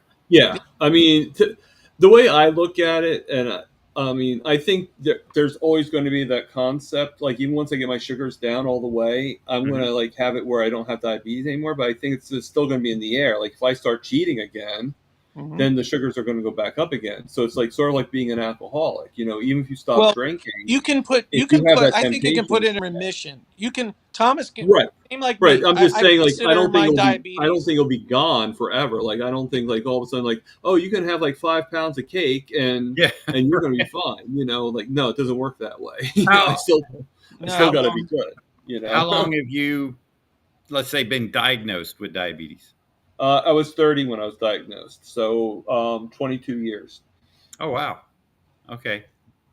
Yeah, but if you look, Thomas started carnivore, like really started January 1, right? That's like I've said before, like that's when I consider myself to be full, like that I start fully. That was like when I put all the pieces of the puzzle together. Basically. So Thomas has only been full carnivore for 6 months, and his insulin's down probably in half. Am I right? Yeah. Probably down in half my in just 6 was, months.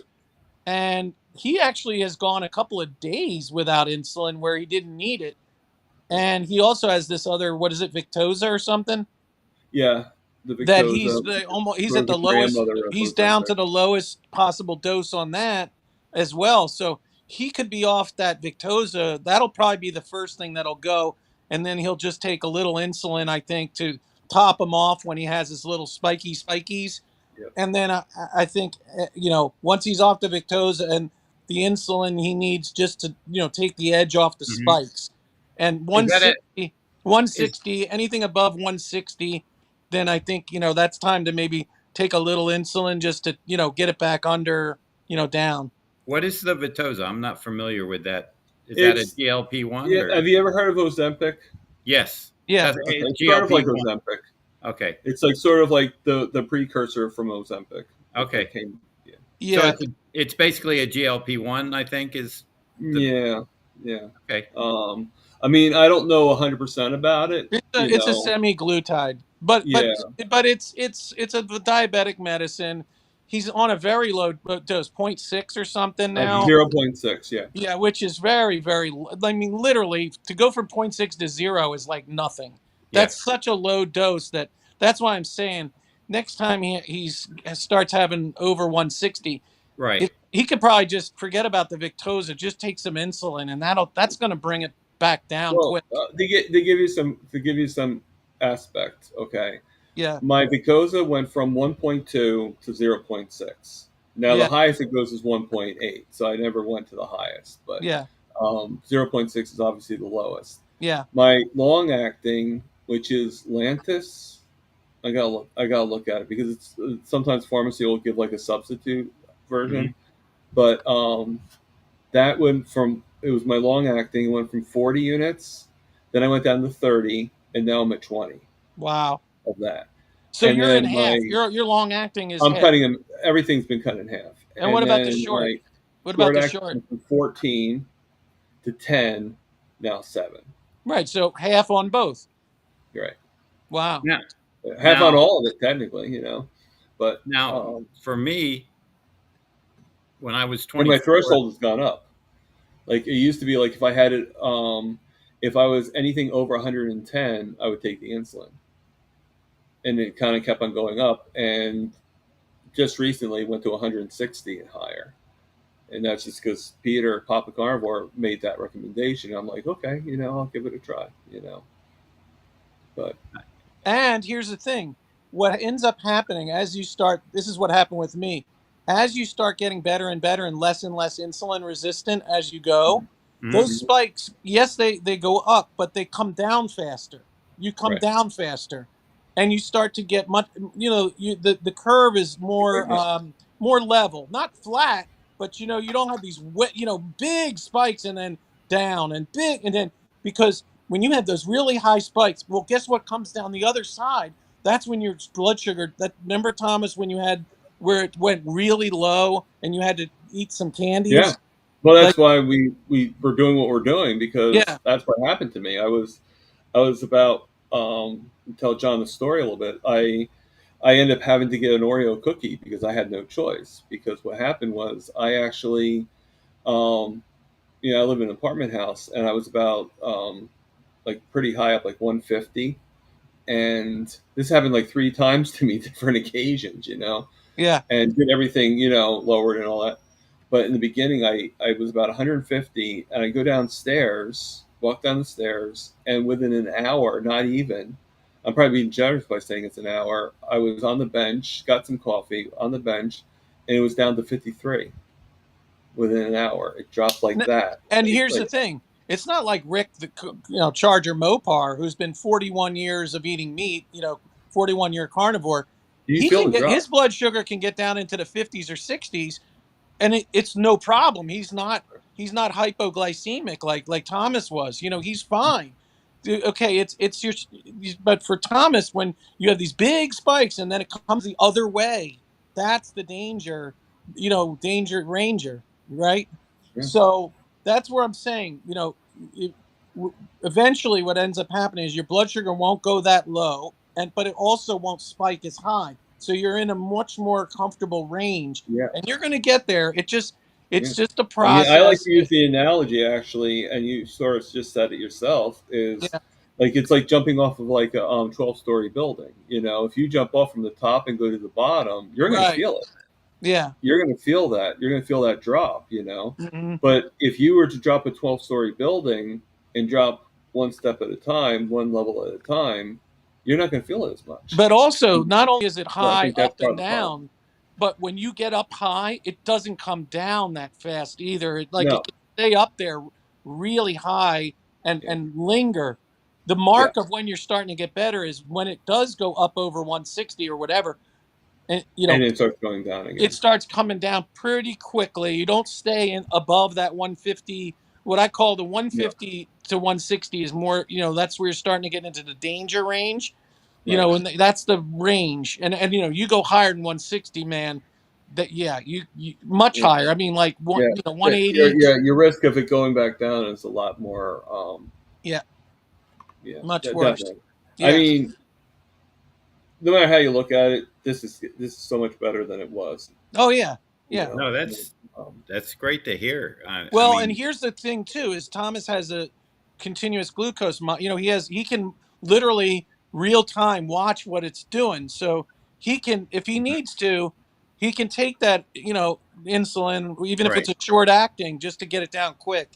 And that's a fast acting insulin, Yeah. I assume, right? Yeah. My sister's a type 2 diabetic, so I'm always after her about trying to take better care of herself. And now you have to understand the difference between me and Thomas is that I was a newly discovered, like I was pre-diabetic for quite some time, but I was a newly diagnosed 7 months, whatever, where they wanted to start on all this that stuff. blew me away in your story where they didn't say anything. In 6 months, Nothing. 7 months, you go back and what are you taking for your diabetes? And you're like, I know, I'm like, can you imagine? And the vision of my father-in-law came in my mind. Right. I'm like, oh my God. And you didn't tell me. So all this last 7 months, I've been jamming sugar down my neck. Yeah. And nobody's telling me. You know what I mean? So, but the difference, like I said, is my insulin resistance was nowhere on the same stratosphere as Thomas's, who for 24 years has been on, all these, insulin with, blood sugars that have been sky high. You know what I mean? So we're coming from a different level of, of condition here, but the same thing happened with me as I just stopped eating the sugar. Mine resolved itself in about, I'd say 4 or 5 months. I was, boom. Yeah. So for Thomas, it might be 8, 9, 10 months, whatever, but it's not going to be much longer than that. There's no way. And he's on top of it. It sounds like. Well, he's already in half in 6 months. Right. That's what I'm saying. Well, if I go, it's actually gone down just 1 point since I just showed it. Well, and not only that, Thomas was more strict than that, even much more strict, I think, than maybe I was. Mm-hmm. Because in the first little bit, I was more keto than I was carnivore in the beginning. Where he's gone full blown carnivore from day one. I don't know if you guys can see that or not, but that's my 90-day analysis on my CGM. Yeah, I can't see it. It's too small. I'll read it. 90-day glucose summary, average glucose 126 milligrams to deciliters, Wow. and then it's saying 6.3% on the GMI. So I know that's not exactly A1C, but it's It's pretty close. close It's to, close. like, So like yeah. what I'm saying is you're getting to that point. You're getting closer and closer. It's incredible. Yeah. I mean, my goal, and I've said this on my channel and stuff like that many times, is 5.4. Now I know it's possible to get lower than 5.4, but that is my happy place, you know, and everything. So I mean, I know I'm an at average 5. of, I'm at I 5 know point. your sugars have to be like an average of 108 in order to get to a 5.4. Yeah, I'm around 5.2, and I've been Yeah. 5.2 for over a year. Oh, I've heard of people being like 4.7. Yeah, I don't So think I'm ever going to get that low. I don't think so either. I'm just saying I've heard people were that low. I Yeah. wouldn't doubt if Rick is kind of that low. Yeah, but Rick's never eaten a shred of anything in his No, life. I get that, but I'm just saying that I wouldn't doubt. Like if he said he's only 4.8 or 4. I'd be like, Yeah. okay, yeah, it's you, Rick. Come on, Well, I Now, mean, the threshold technically, for what it's worth, for being pre-diabetic is 5.6 or higher, Yes. and then six, anywhere from really 6.5, somewhere in there is where you start to be full-blown diabetes. Yeah. I was going to mention because I've heard a lot of people talk about their anxiety and depression and mental health issues. Well, okay, and that's where I wanted to go. Is when I was 24, I passed out, didn't know what was going on, had all these symptoms, and diagnosed with anxiety panic disorder. Yeah. And I have been since, well, it didn't start out, but it got there. So 40 years later, I am on 6 milligrams of Xanax a day, which is 2 milligrams 3 times a day, which is a big dose. And I know it's a highly addictive drug. I was on it. How many milligrams a day were you on? I don't even remember anymore. It's been so long. I mean, I've been off of it so long, but at least that much, maybe more. Really? Yeah. Because I know 10 is I think, they won't go beyond 10 a day. I wasn't that high. Okay. So but here's the thing. Yeah. I mean, I was on antipsychotics for bipolar depression and antidepressants and anxiety, Xanax, all those things. And I had ADHD, so I was on very strong stuff for that. I've been off all of my medicine. The only medicine I take over the last 2 years, really, or a little under 2 years anyway, because I also took a omeprazole for acid reflux for many, many years. I was on all this, the Voltaren, which for my knees and stuff, and the Advil, and so many things. But all those psych meds, okay. But I weaned off of that. Now I did have a psychiatrist who did work with me and help me, because you got to be very careful on antidepressants and especially antipsychotics, to wean very slowly. Right. Very slowly, or you can really be in a world of hurt. Okay. But did you drop down like that, or did you just realize you didn't need it? And I started feeling better. The anxiety started lifting, and I heard all these stories, and I listened to Dr. Georgia Ede. Change your diet, change your mind. Bought that book. That's a great. I don't know that one. Book. Got to get that book.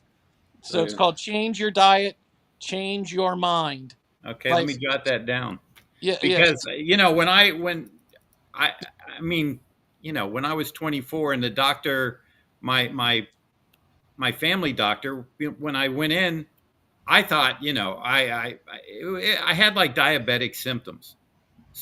Except I had I'd lost a lot of weight. I was stressed out. I had sweaty palms. I felt like when I laid down to go to sleep, I couldn't breathe, and I would jump up, lurch up, choking. And I didn't know I was hyperventilating. I was doing the opposite. That's all related to your anxiety disorder. So what was the name of that book again, Rick? So it's called Change Your Diet, Change Your Mind. Change Your Diet, Change Your Mind.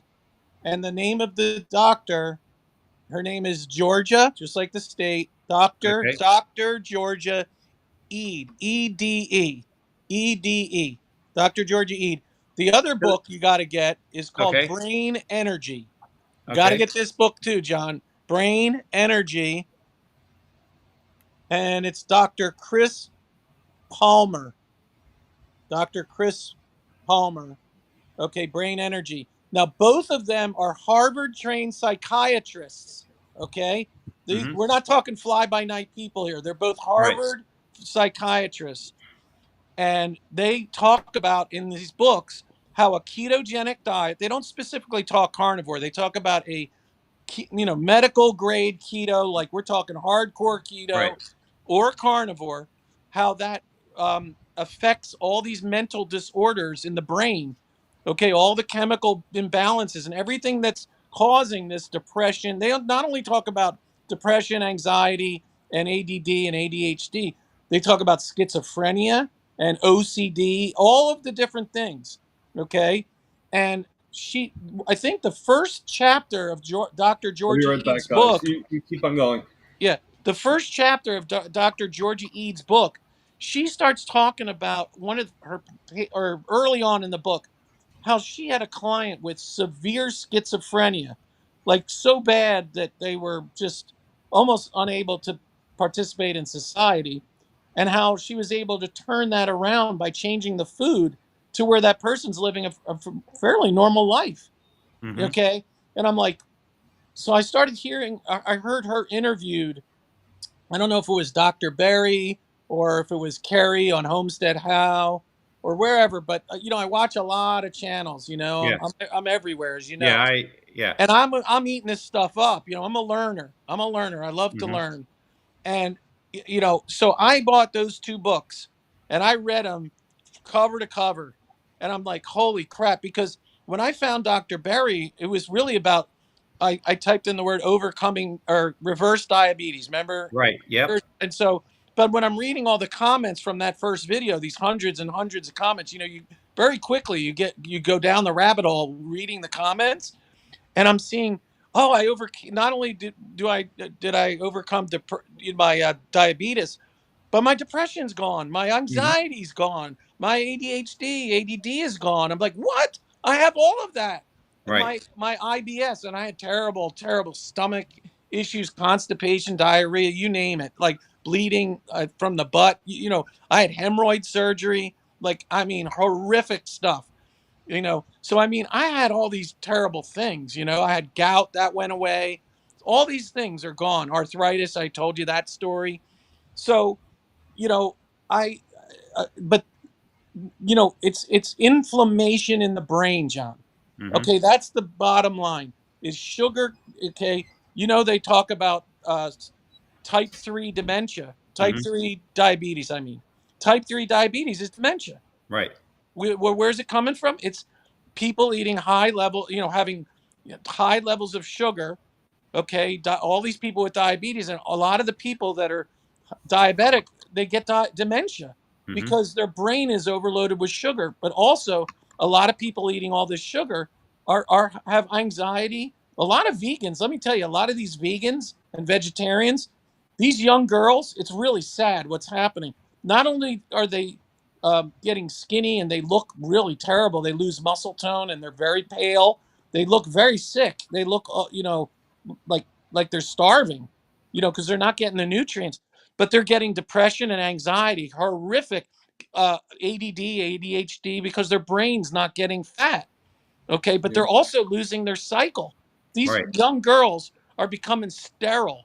They're losing their cycles. Okay, look, you see all these stories on these channels, Dave Mack and Carrie interviewing vegans and Dr. Berry. They're losing their cycle. Because their hormones are made up of what? Fat, cholesterol. So when all these young, mostly young girls, but also young guys too, and they're trying to save the planet. I get it, and they don't want to kill animals. I get it. I'm an animal lover. I have a dog. I mean, I've always had pets. But Right. guess what? You know, Humans have been eating red fatty meat and eggs for over 1 million years. And if we hadn't started, we'd be gorillas in the trees still, eating all the plants. But we did come out of the trees and started eating animals. Our brains grew. We began to walk upright, and we started to use tools and make fire. And guess what? We went from, if you don't believe in evolution, that's fine. There's some people don't believe in that. They're Bible beaters. I get it. But whatever way that humans got to where we are, we have always eaten meat.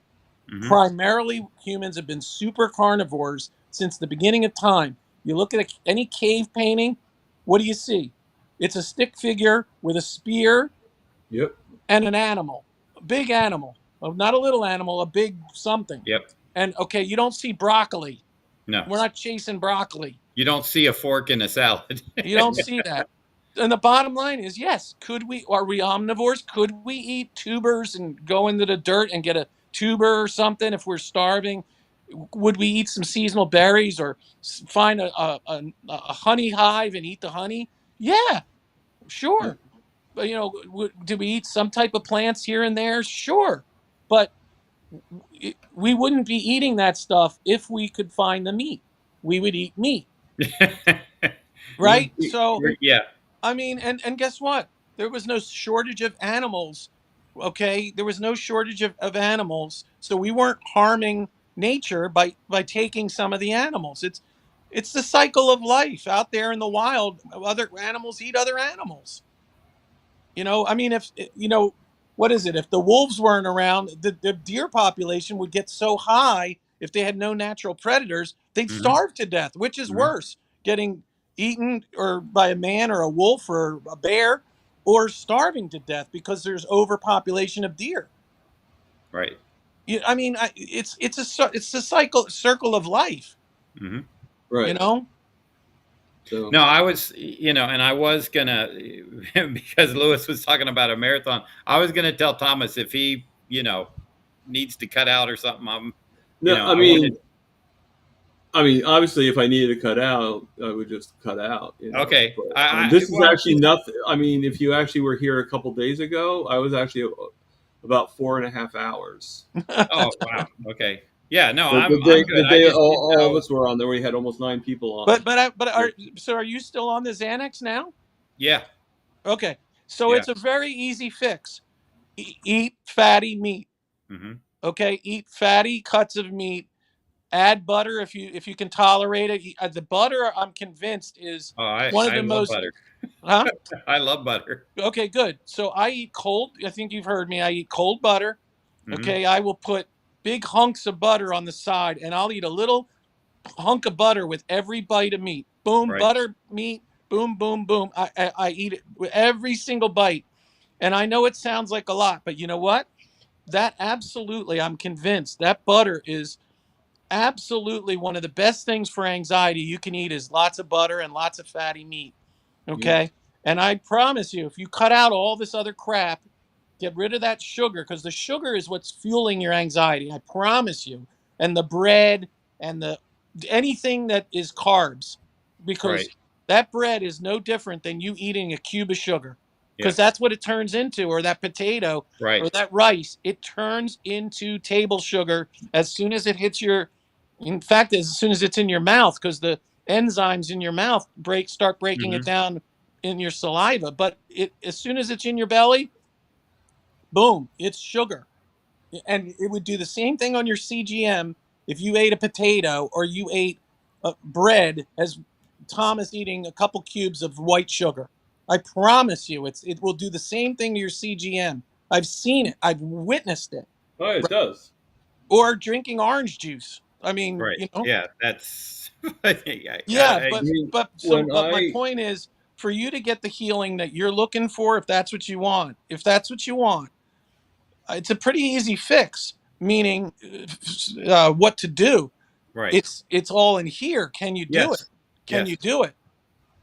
Well, like I said, when I decided I was going to do keto, I, knowing myself, I was like, well, I could slowly try to get the breads and stuff out. or I could just get them out. And Right. I just got them out. Maybe when I, like, the second day in, maybe the third day, I was just like, you know what? It would be better to do without this. But basically, like, my dinner would be a big salad, a huge salad with protein. I would use dressing, which had seed oil and stuff, but I didn't know. Well, I did when I found the Primal Kitchen dressing. Yeah, that's much better. Yeah. So, I did slowly learn alternatives to what, as I watched more YouTube videos, as I listened to more people, as I saw results, I mean. So you've never done carnivore, like strict carnivore, for more than a week? No. Okay. So you don't know. You really don't know what it can do yet. You Right. haven't. That's okay. But you did feel better. You do know that you felt better for a week. Yes, I did. Know. And I do know. Okay, so my son and I, like I said, he's only 12.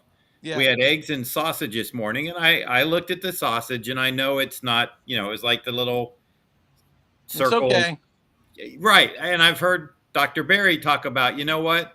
It's better than the alternative. Exactly. Yeah, it's okay. I wouldn't sweat that small stuff. That's small stuff. Usually I have bacon. I just, I bought some sausage. I wanted to eat the sausage. I eat sausage. No problem. Yeah. But I would like some cleaner sausage, but can't find it. That's not your issue. The issue is not the sausage versus bacon or what is cleaner than that one. It's the carb. Issue is sugar. The bread, the sugar, the potatoes, the rice, the whatever that you normally would eat. Okay, that draws you in. That sugary coffee you were telling me about earlier. That's the stuff that I get it, but that's perpetuating because that does. Even bread is sweet because you eat that and it tastes sweet. It does. My daily coffee is a flavored coffee, but I do add. I have stevia to sweeten it, but I use heavy cream. Okay, that's fine.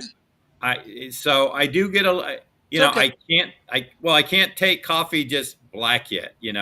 So I don't drink black coffee. I put some cream. I put some cream and the butter.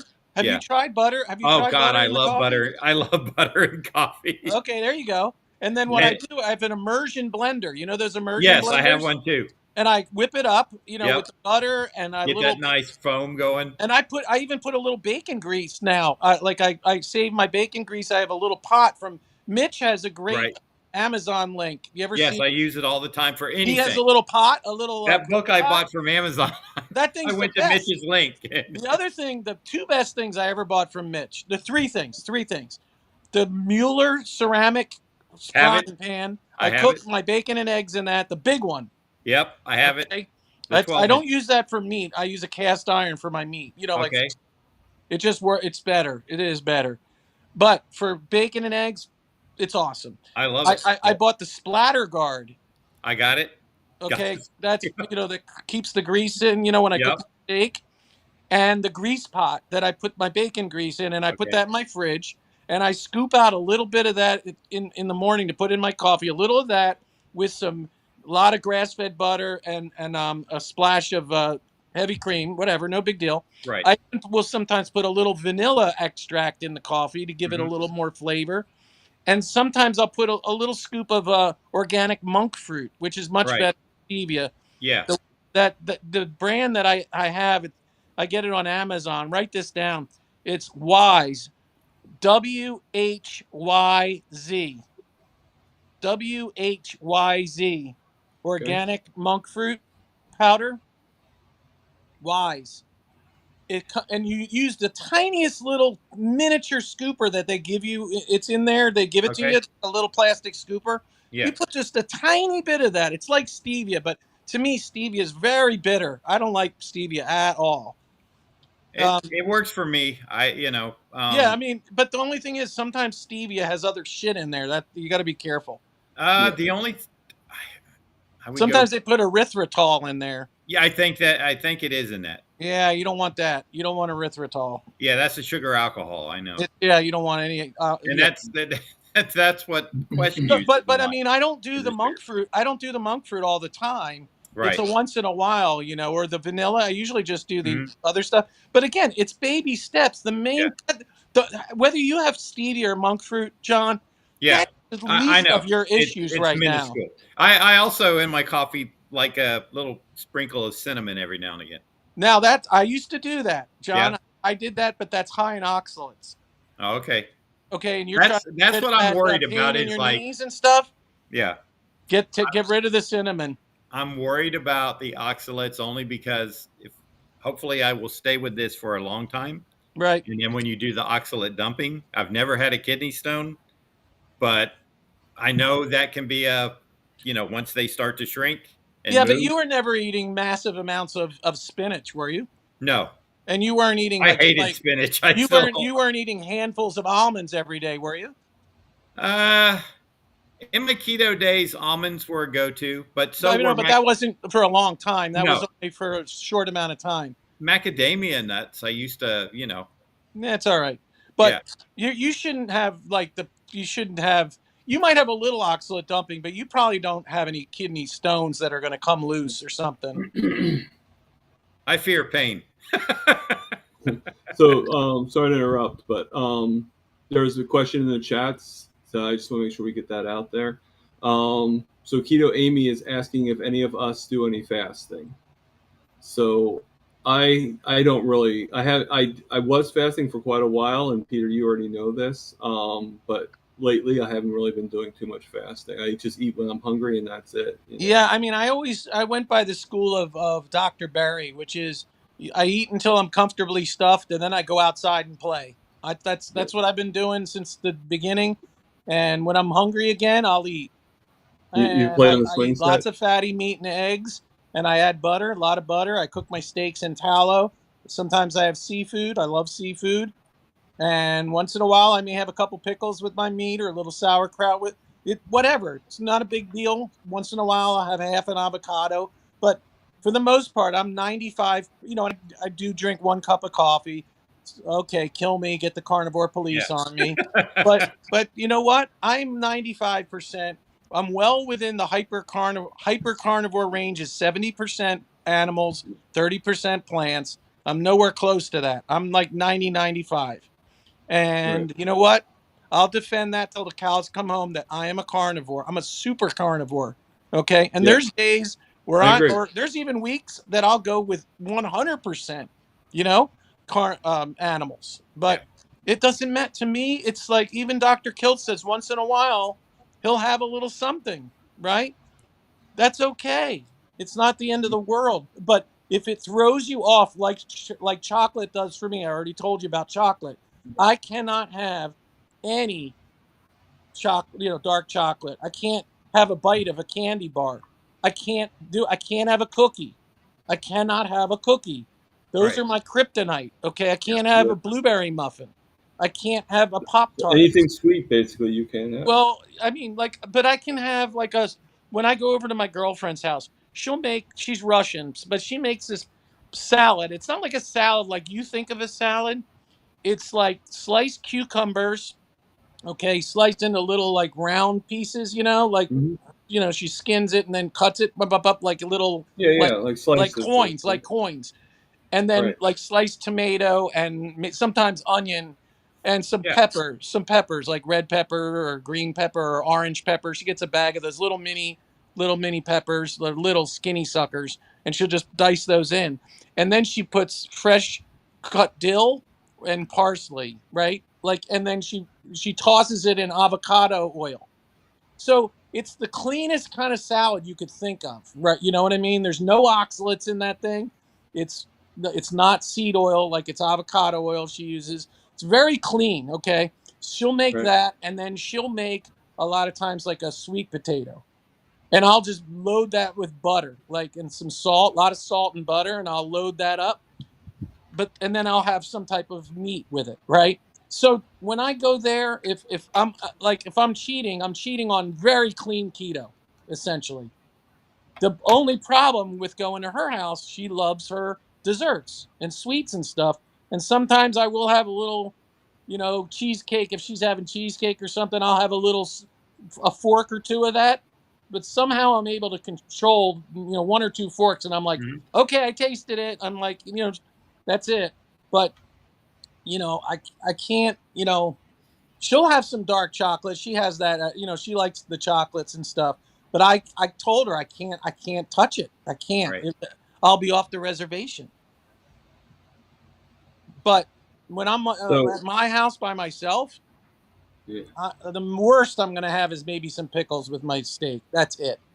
Yeah, I mean, I agree. I love pickles. Is one thing I do like. I haven't had them in a while, but I do like. And it's more of a garnish. I'll probably bring it back.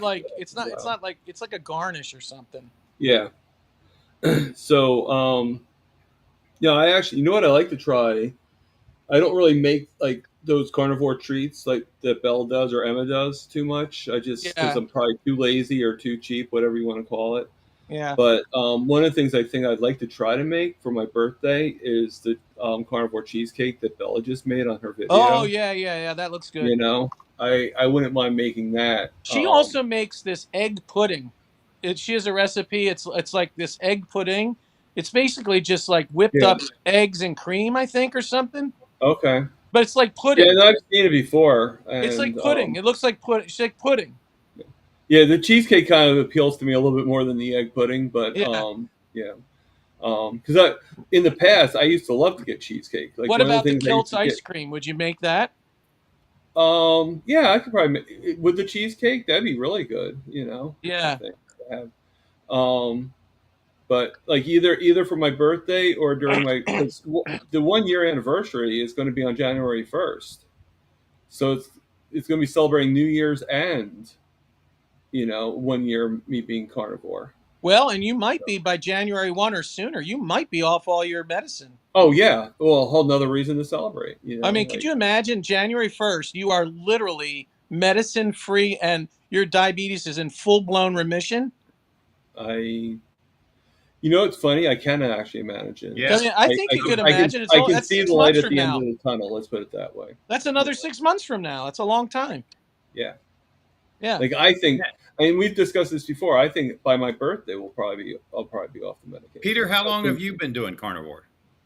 About 2.5 years. Okay. I knew you were at least 2 years, I think. Yeah. So, to go back to that question, mm-hmm. to you, John. Yes. You fast? Yeah, well, I guess I do because I try to have my last meal by 6 or 7 o'clock at night. And then I usually don't eat again till 11:30, and then that's you're intermittent fasting. Yeah, intermittent fasting. Yeah, I do that. That's what I do. I actually have done, like, if I delay and don't eat till, say, the afternoon, and I go in and make a big ribeye steak and some eggs or something, I mean, that's pretty much all I need. And I've done that where sometimes the next day I don't eat anything. I just drink water. Just fluids, and try to keep it. The longest I ever went was 36 hours. Mm-hmm. And it was really because I just wasn't hungry. So I skipped the day of eating, and then I didn't eat till the next morning, around 11 or something. But it was only because I wasn't hungry. It wasn't like I was like, I don't do these extended fasts where, like, okay, I'm going to do a 48 or 72 hour. Like, I don't know. To me, fasting is starving. Fasting is starvation. Me and Rick joke about that all the time. Rick eats 3 big giant meals every day, and he has for 41 years. I mean, I rarely miss a meal. I eat 2 meals a day and sometimes 3, but most of the time 2. And I do intermittent fasting. Mm-hmm. So my first meal isn't normally till about 1 or 2 o'clock in the afternoon. Right. So on my days off, like today, I'll eat more like a breakfast, like earlier, like I'll eat around 11, and then my dinner, if I'm on my day off, I'll eat earlier, like I'll eat like 5 o'clock, something like that. So, 11 and then 5. But if I'm like on my work days, which is most days, I don't eat till 1 or 2. I'll bring a lunch into work, like 2 hard-boiled eggs and some meat, some type of meat of some sort. And I bring it in, and I'll heat up the meat or eat it cold, whatever it is. But it's meat and eggs, essentially. Mm-hmm. And a lot of times it's leftovers or whatever from the day before. But Or I'll bring in burger patties, right, Thomas? You know, they're always handy, and some eggs. And then my late meal, if I'm eating 1 to 2, when I get home from work, say it's 7, 8 o'clock, I'll have my dinner when I get home. But so I'm intermittent fasting. But there's days where I'm just hungry before I go to work, and I'll have breakfast. I'll have eggs and bacon or whatever, and then I'll go to work and have my lunch around 3 or 4 o'clock, and then when I get home at 7, 8 o'clock, I'm having dinner. Yeah. Yeah, I mean, I mostly intermittent fasted. Meathead's coming back. And Papa Carnivore, did I kick you off the scene there, Papa Carnivore, by mistake? Yeah, can you hear me? I'm sorry about that. I didn't mean to. Oh, wait a minute. Just waiting for my doctor's appointment. Oh, there I am. Oh, okay. Okay. So we're talking about various things right now. Yeah, we're talking about mostly like, do you fast, Meathead, Kurt? Yes, we can see you, Meathead. Wow. Yeah, we can see you. Hello, everybody. Can you hear us? I think he said he's in his doctor's office or waiting for his appointment. He is, but I don't know if he can actually hear us or not. Yeah, he might have it down low. Must be my connection. Maybe. We can hear you. You're up to date on everything. Can you hear us? I can't hear anybody. I don't think so, because when I ask him if he can hear us, he's not responding. Yeah. He's got a lag too, big lag, so he's probably has a connection issue. Yeah. He's trying to be like CB. Well, let's keep going. He'll figure his thing out. Yeah, no. So, I mean, I used to. I actually still do. I mean, my window is like 4 to 6 hours normally. Mm-hmm. But just lately, I've been kind of like, okay, like just not really hitting that fasting window. How come? And I did. Unless they're blacked out. I did do a 18-6 when I was doing my keto. Dr. Farley's follow. Okay. So I mean, the longest for elongated fast, the longest unintentional. I call it unintentional and intentional. Mm-hmm. And Peter knows what I'm talking about, I believe. Yeah. But the longest fast I did unintentional was 9 days. Wow. Because when I got sick and everything like that, I ended up everything just happened, and I just like I did intentionally, and then it down spiraled. And then my longest intentionally was 5 days. Mm-hmm. So, and I was fine. And listen, it's to each his own. I think some people really do well with an extended fasting. I get too hungry. I get hungry enough eating 2 meals a day. You know what I mean? Well, I find 2 to 3 days is kind of like my sweet spot. Yeah. I don't like to go further than that, but I was able to go 5 days. It just didn't do much for me. Like I didn't really feel any benefits to it or anything like that. And I've gained a few pounds, which is okay from my all-time low.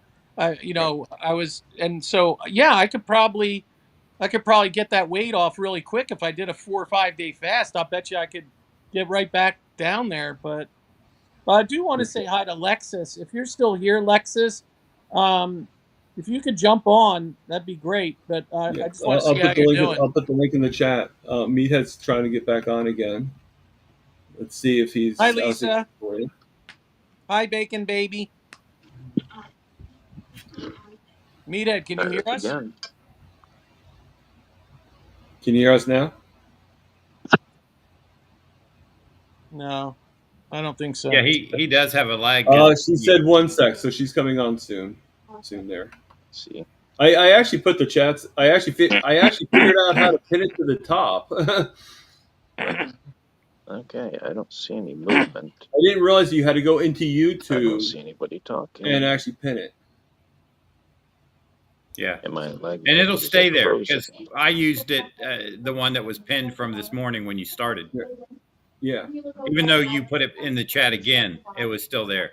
Unless you actively Okay, close it, well, there's I 3 think little I'm dots, gonna and you can go up and go dismiss step Right. out because the But pin no, what button. I'm saying is like I thought you had to do it like I'm Sorry doing a about certain that, StreamYard. everybody. I'm doing it from the EVMUX, not Right, from yeah. And I thought that that's where you had to do the pinning from. But no, what I have to do is I have to go into YouTube Right. and I have to Pin it there. pin it from there. Yep. And here is the beautiful Lexi. Hey, Lexi, how you doing? Hi guys. Hey. Good. How are you? It's on your My hair video. is a mess. It's, You my did? hair's a real mess too, so don't even worry about it. Yeah, so's my hair. Yeah, Yeah. I am. we're all messy here. I've been up since, I don't know.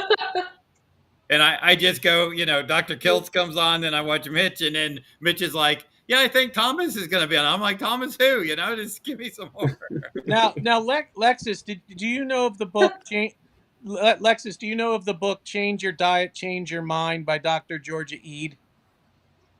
Did you read that? Yep, I have the audiobook and I also listen to Dr. Palmer's Brain Energy book. I have both of them. So And I've listened to all those are the two books I just recommended for John, because John's been on Xanax for 40 years. For how long? 40 years. 40 years. It was the drug in the 80s. Yeah, my psychiatrist was also a neurosurgeon, so he told me it was a very addictive drug. I knew all about it going in, but it was the only thing, because we tried a few other medications. None of them worked for me. I tried Ativan. That was good. It put me to sleep and kept me asleep till my next dose. I slept for a week. How'd that work out? I don't know. The last 7 days I've been asleep. Sorry. But I said, the high fat. Yes. I don't, I'll tell you, it would even be worth it to get off of those drugs. Even if I had some loose stools, I would still do it to get that high fat to fix my brain. Right. Me too. But I will tell you that you can start lower fat and ramp up slowly.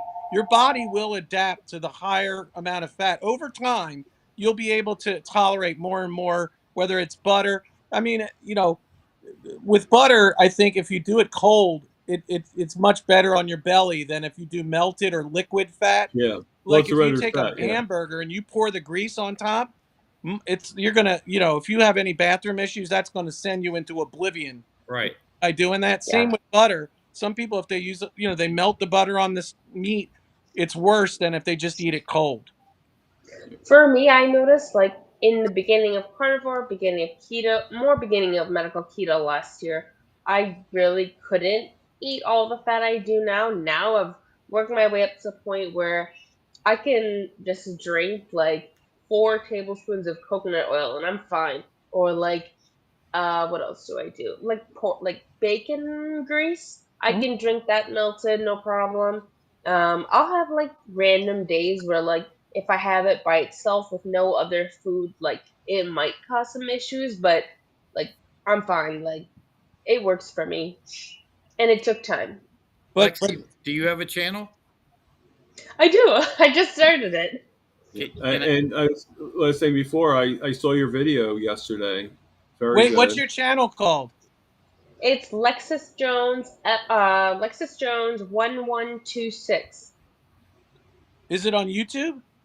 Mm-hmm. Oh, good. Okay, I'll have to check it out. It's Lexus brand new. Jones, She's 1126. doing very well. Lexus Jones 1126. 1126. Yeah. And it's LEXIS. Yep. Gotcha. I just posted my second video ever last night. Okay, good. Yeah. So one day I will start one. Did you get the job? And I'm going to tell you something, Lexus. I'm going to refer you to Kerry from Homestead How. I'm going to ask him to get you on and interview you. No way. Yes way. That'd be so cool. Yes. First I need to be interviewed by Tom, which is next Wednesday, and then we'll see how it goes. But that'd be so cool. Yeah. What's your email address? It's jonesll1126@gmail.com. So do me a favor. I want you to email me. My Here's my email. Okay. Here, one Just second. Let me shoot hold me an on. email real quick. Ready? Okay. Hold on. Let me just open up my email. Because Carrie, the world needs to hear your story, especially about the schizophrenia and how you're able to, really work on that. Because there's a lot of people out there that have that need help, and I Yeah. have not, to my knowledge, I have not heard one person on any of the channels that I watch. None. I can't, and I know. I watch you. You can't even imagine the amount that I'm everywhere. Papa Carnivore is everywhere. I'm in the chats no matter where you go. And I can't remember hearing anybody who suffered with that was able to cure. The only place I heard of someone curing that and doing great with that is Dr. Ede in her book. It's one of the first things in her book. But other than that, I Yep. haven't heard of anybody like in our circle here. So it's P. Yeah. Yeah, my email is P like Peter, P, and then my last name is Cutler, Cutler. So P Cutler 15 at Gmail. 112 at Gmail. Okay. And I'll I just will I'll have Carrie just reach out to you, and you could just say, hey, thanks, Carrie. And whatever. Sure, whatever. Carrie's so busy, he probably won't even be able to Yeah. interview you for months. But the bottom line is your story has got to it's got to be out there. Because you're going to be helping so many people. There's a lot of people that have this. I told you about my next door neighbor when I was a kid. They're out there. People are out there, and I think that you don't hear about schizophrenia. You just because there's a stigma around it. You know what I mean? And Yeah. people don't. That, You know what I mean? that, That's why I made my YouTube channel, because I couldn't find anybody either. Yeah. There's one woman. She has like red hair. She's older. She's healed her anorexia and schizophrenia by doing carnivore. Well, I know you're talking about. here's what's She was also on going to Kilts one happen. time.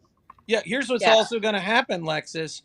After you go on Carrie, at the end, he's going to say, how can people find you? And do you have a YouTube channel? And believe me, there are going to be people, even if it's not someone watching who has schizophrenia, they may have a friend, a relative, okay? And maybe they can direct them to your channel, and that you can help that person. Do you know what I mean? That's my goal. Like I Right. told myself, obviously I want everybody to watch my video, but my target audience is people who are living with severe mental illness, like schizophrenia, especially, but bipolar disorder, major depression. I'm like talking directly to them because I know I was so hopeless before I found medical keto first. Like I was searching endlessly for different antipsychotics to fix my mental health, but like all of them sucked. Like they all caused weight gain and like horrible side effects. And then I stumbled across one of Dr. Palmer's YouTube videos, like one of his podcast interviews, and it changed my life.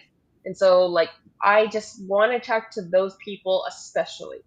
Well, you're looking at somebody bipolar depression, anxiety, ADHD, and John has had anxiety. He's still on Xanax 40 years. So you've got people right here that would go to your channel right here, and this is just the four of us.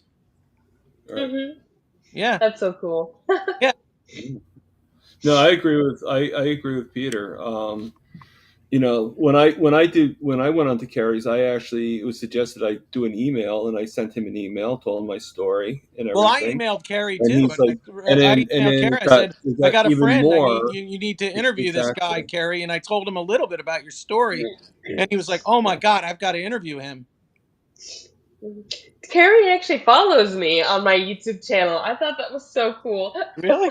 Well, he probably felt, don't forget we're on Healing Humanity with him, so you probably mentioned it, and that's what happened. He's on my he follows me too.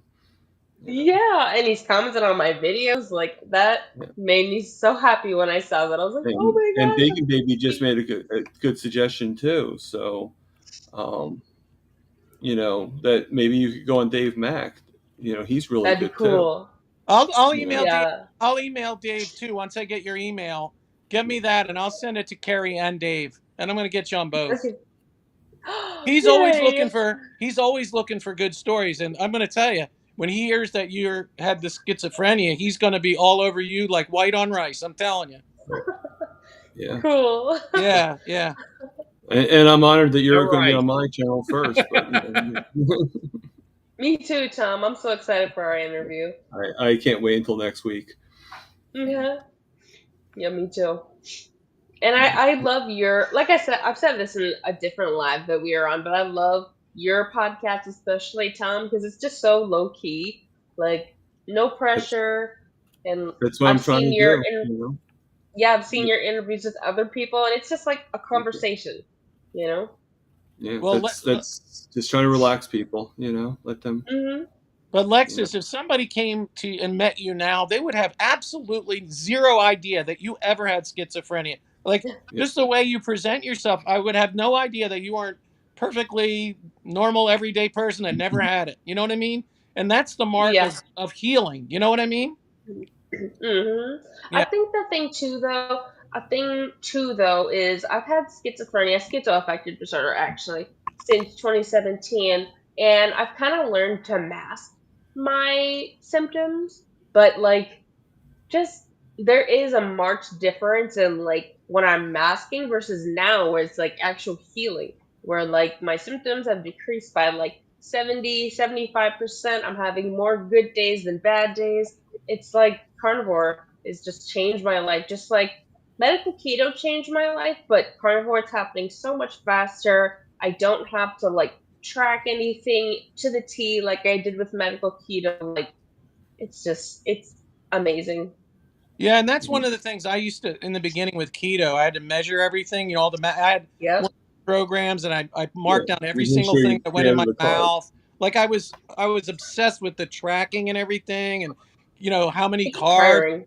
you know how close to my 20 grams of carbs per day was I total 20 total grams, you know, and then I remember I said, oh, I'm going to lower it down to 10. I'm going to see if I can do more ketovore, you know, like 10. But it was just a struggle and it was so Yep. freeing when I went carnivore. I don't track any. I just eat. I just eat. Hmm. That's it. Me too. You know, I try to make the only thing is I do measure the tables, not tracking, but like when I'm eating my meat and I need to add my fat, like I'll use a tablespoon measurement just to like scoop out yeah. the coconut oil. I still have coconut But oil. I'm not even Um, talking using and measuring. I'm talking. Was in like, you know, in a computer, you know, writing everything down uh, and tracking Me in the too. computer. I was, yeah. Yeah, I don't do that Hmm. anymore. Nothing. You know, and I used to weigh myself every day, sometimes multiple times a day. I was so obsessed with Same. my weight. It was crazy. I haven't weighed myself in 2 months. I don't care. Yeah. I don't care. I just go by how I feel. I actually, like, when I was having a hard time sticking to medical keto and then eventually trying carnivore for the first time about a month and a half, maybe 2 months ago, um, and I wasn't able to stick to it until like a couple weeks ago. Um, I forgot what my point was. I forgot what I was gonna say. I'm sorry. Oh my What god! were we If I had talking a about? doctor every time I did that, yeah. Yeah, that's cool. What, what Yeah, did you but you don't say? track. You don't need to track. What's there to track? Do you feel Oh, good? Do you feel good? Great. Okay, fantastic. You know, yeah. how are my clothes fitting? My clothes still fit me. I can still wear my skinny jeans, you know? That's Okay. what I was gonna I'll say. wear Yes. my size 34 jeans that I haven't fit in since I was 19. Okay? They still fit. Yeah. So what do I have What to I measure was myself? I don't care. what I was gonna say is like when I like a couple weeks ago I had because I'm a Christian, I had been praying like every single day for God to help me stick to this diet. And one day I was just like, God, I don't care if I gain 10 pounds, like I just need to be able to stick to this so I can heal my mental illness Yeah. and like thrive. Yeah. And like I don't think I've gained any weight, but like I don't weigh myself either. I think I weighed myself once maybe last week and I've just maintained my weight. I don't know how much I am now, but I just don't care. Like if I gain 10, 15 pounds as like and I'm still healthy obviously, then I'm happy, you know? Yeah. It's really all Like about it's healing. It's the healing. Mhm. You know, Yeah. for me, initially it was the diabetes, but you know, then all of a sudden my depression lifted, my anxiety lifted, my ADHD got better. My IBS got better. My arthritis went away in 3 weeks. No more gout attacks. I haven't had a gout attack in 2.5 years. I had plantar And they say fasciitis. that they Yeah. they say that carnivore makes gout worse, and you're living proof that it doesn't. It makes it better. Right. Yeah. No. Nope. I mean, how long have you been carnivore, Lexi, again? Today's day 17. Wow. Okay, so think about this. Okay, think about it for 1 second. Think about how much improvement you've already done in the 17 days. Yeah, right? day 3. So, and I can tell you right now, compared to when I was 17 days or 1 month, compared to now, the improvement's like immense. Like I saw improvement in 1 month, but now it's even more. And I bet you $10 that if we're to ask Peter how his improvements are in the almost 2 years that he's been carnivore, it's, getting, and Rick, if he was to tell about how he improved, not that it was really much improvement because he was already like such a lifer, Yeah, but I but mean, 17 days in, that's about when my knee pain started to go away. right. That's I was right just saying, about like, where like, and my point is, it's going Yeah. to get better. yeah, Like, you think it's good now, it's going to get better.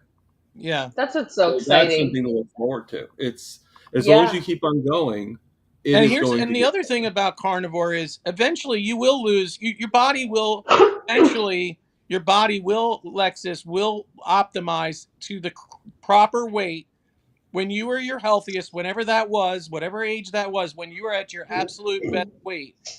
Where the body will go to that set point. It will just naturally go there when you eat this way. It just does. There's people who are coming from a vegan diet where they're way too skinny, like they're underweight. And I've seen a lot of who's like that. Norse carnivore, Jonathan. Norse carnivore. He's in the chat all the time. He lives in Holland, I think, or Denmark or something. I think it's Holland. Well, he's also got the Dutch carnivore too, so Yeah, probably but I mean, he lives in Europe, but or Amsterdam. he Yeah, actually gained weight because he was underweight from eating poorly, whatever it was. And I think he also had some IBS issues, some stomach issues, so he had trouble eating. Period. So when he fed his body the right nutrition, his weight went up to much more of a normal weight. So I wouldn't even worry about the weight part because that's just going to stress you out.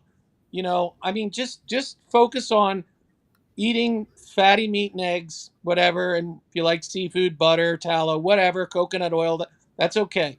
See, But actually, like, I'm yeah, not even trying. I've lost all of my weight. I mean, I'm higher than my lowest weight earlier this week or this year.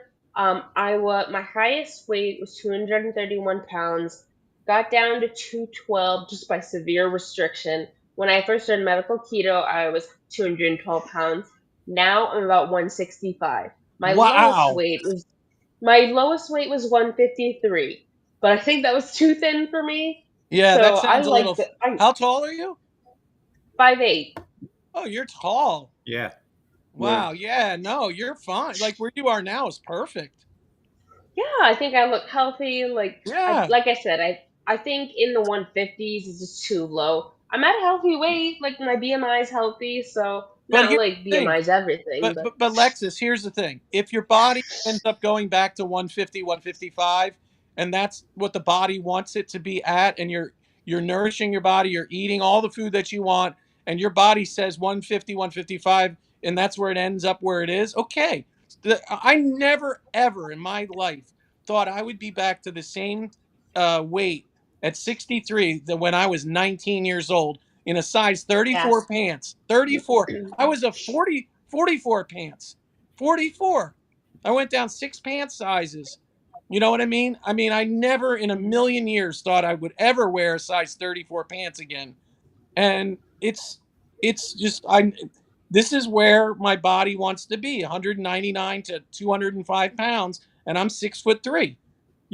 So I'm a big guy. So, but I never thought I would be down to 200 pounds. I mean, ever again, ever. Never. Tom, I don't know. I don't know if you're able to show pictures like show pictures during our interview, but I could send you a picture of myself at I 230 probably pounds? can. I just haven't figured out how to do it yet. There is You don't have to, but there is a So thing where Lexi can my share her ability and my knowledge is two different things. There is an icon where Lexi can share her screen if she has the pictures on her device. right now. Okay. Yeah. See, it's next to the little. You see the microphone, the camera, the gear, and if you mouse over the next one, it says share screen. Oh, here we go. And thank you, Settings. John. Yeah, no problem. So under settings. Yes. Well, no, it's next to settings to the right. Go to the next one with your mouse. Roll over it, and you'll see share screen. And if you have another, I see it. I see it. Yeah. Here, let me download the picture onto my laptop. Yeah, and then, can you still see me? Yes. Yeah. Now it might take you out when you share the picture, but your voice should probably still be able to talk. Or like we can hear her, but let's not see her. Okay. Maybe we'll see. Yeah. I mean, I'm sure if I study this even more, I'm sure one of the things I want to figure out how to do is how to be able to share the stream itself onto your channel. So then that way you can put it with your target audience, you know. That'd be so cool. There we go. I found it. That's the only benefit of StreamYard is you can do it like it's like just comes right up. But this is a little bit more wonky. Gosh, I remember when those guys. Oh yeah, that's right. If Lewis is right, what it'll do is it'll add it to the stage, and then I can put it on the screen. So. All right, I'll share it. Hold on. Like you and me have to work together a little bit. Okay. Share screen. Entire screen. Now, while she's doing that, John, what kind of out of curiosity, what comic books do you do? Because you said you're a comic book artist. Yeah, I don't currently work on comics. I was most active from 1980 when I was 19 until sometime in the 2000s. But do you guys see it? Yeah, but it's really tiny. I want to change the platform. Hold on. No, that doesn't work. Okay. I was hoping that would do it for the screen. Can you? Yeah, just shuffle around. You'll find it. Is that better? It's not you. It's the program. It's making me bigger because I guess because I'm the most important person here. Har har har. I like that. If you could figure out how to make one of those little screens bigger somehow, rotate it around or something. Well, that's what I'm trying to do. I'm trying to make it work. I'm not. Oh, spotlight. Let me see if that works. No. There it is. There okay. it is. Oh my God, that doesn't even look like you, Lexus. Wow. This was in 2021, my birthday. Well, also you don't have the hair. Where's the hair? Oh, it did a bun. Oh, okay. Yeah. She arm got rid of it. big. Okay. Yeah. All right. I'm gonna take it down now. That's okay.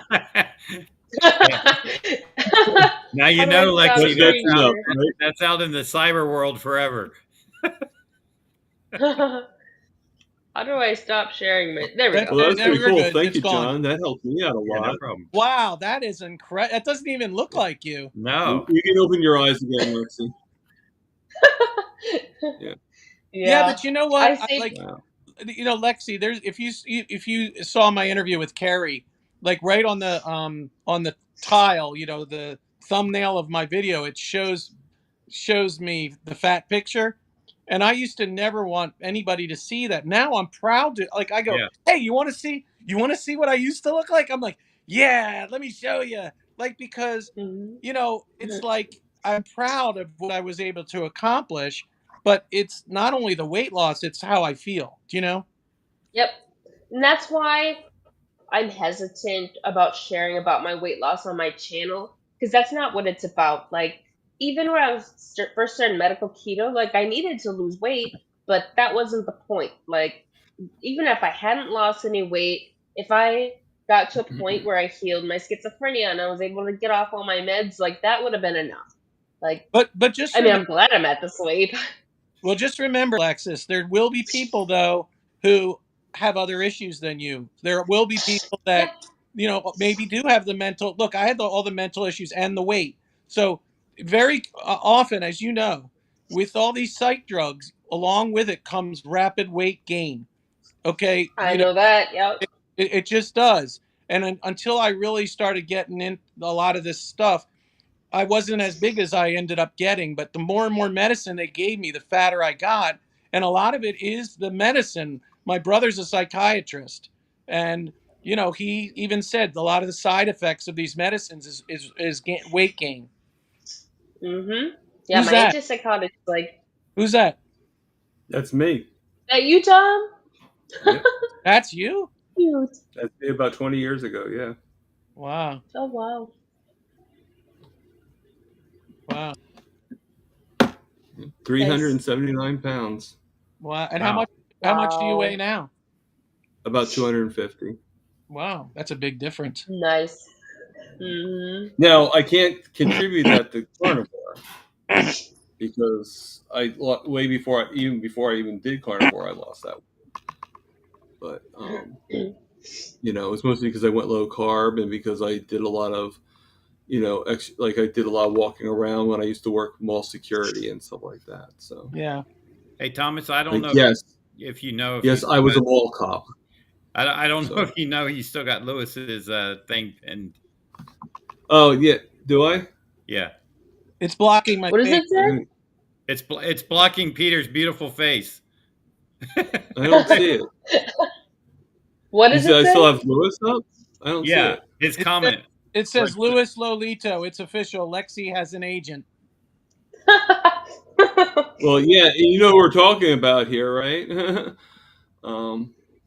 Yeah, it's on. My thing. It doesn't show. Oh, you're not seeing it? No. Oh. It's not on the stream. It's only on the YouTube. Yeah, it's on the YouTube.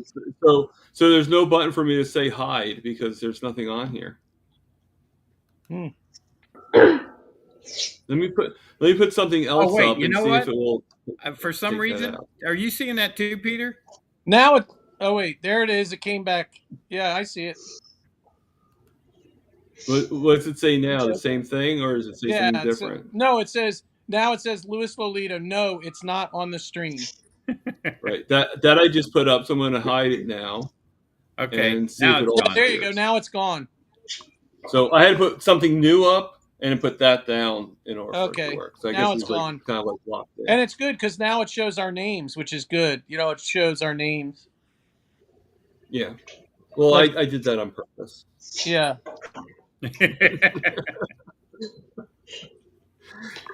Like right now in the thing, it still has Lexi's artwork, her picture.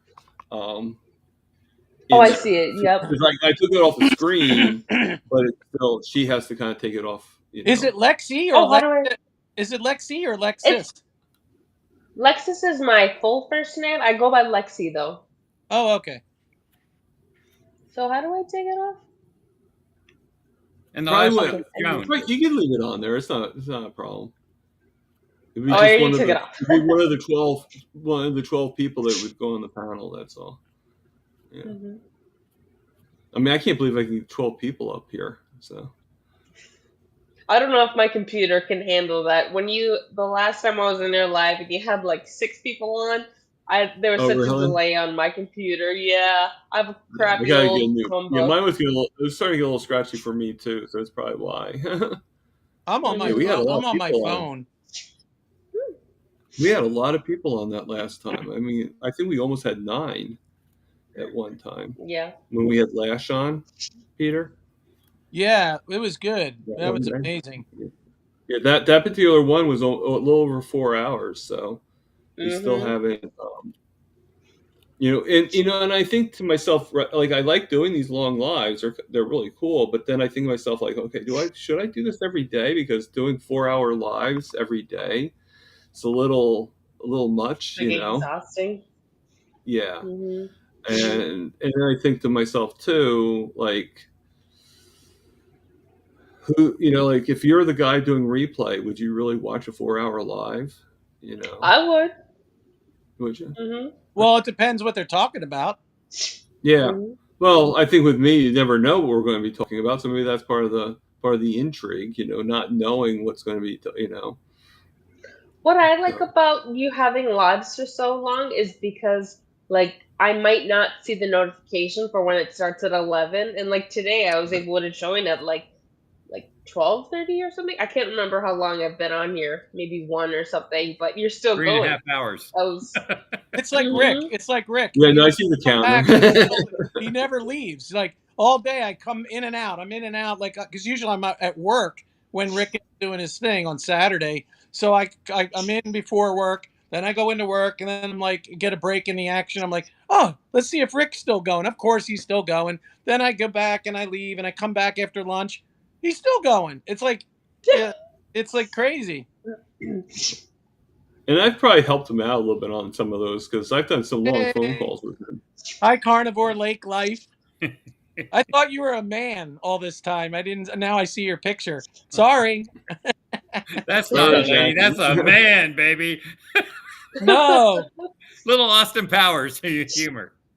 For those that remember. Yeah, baby.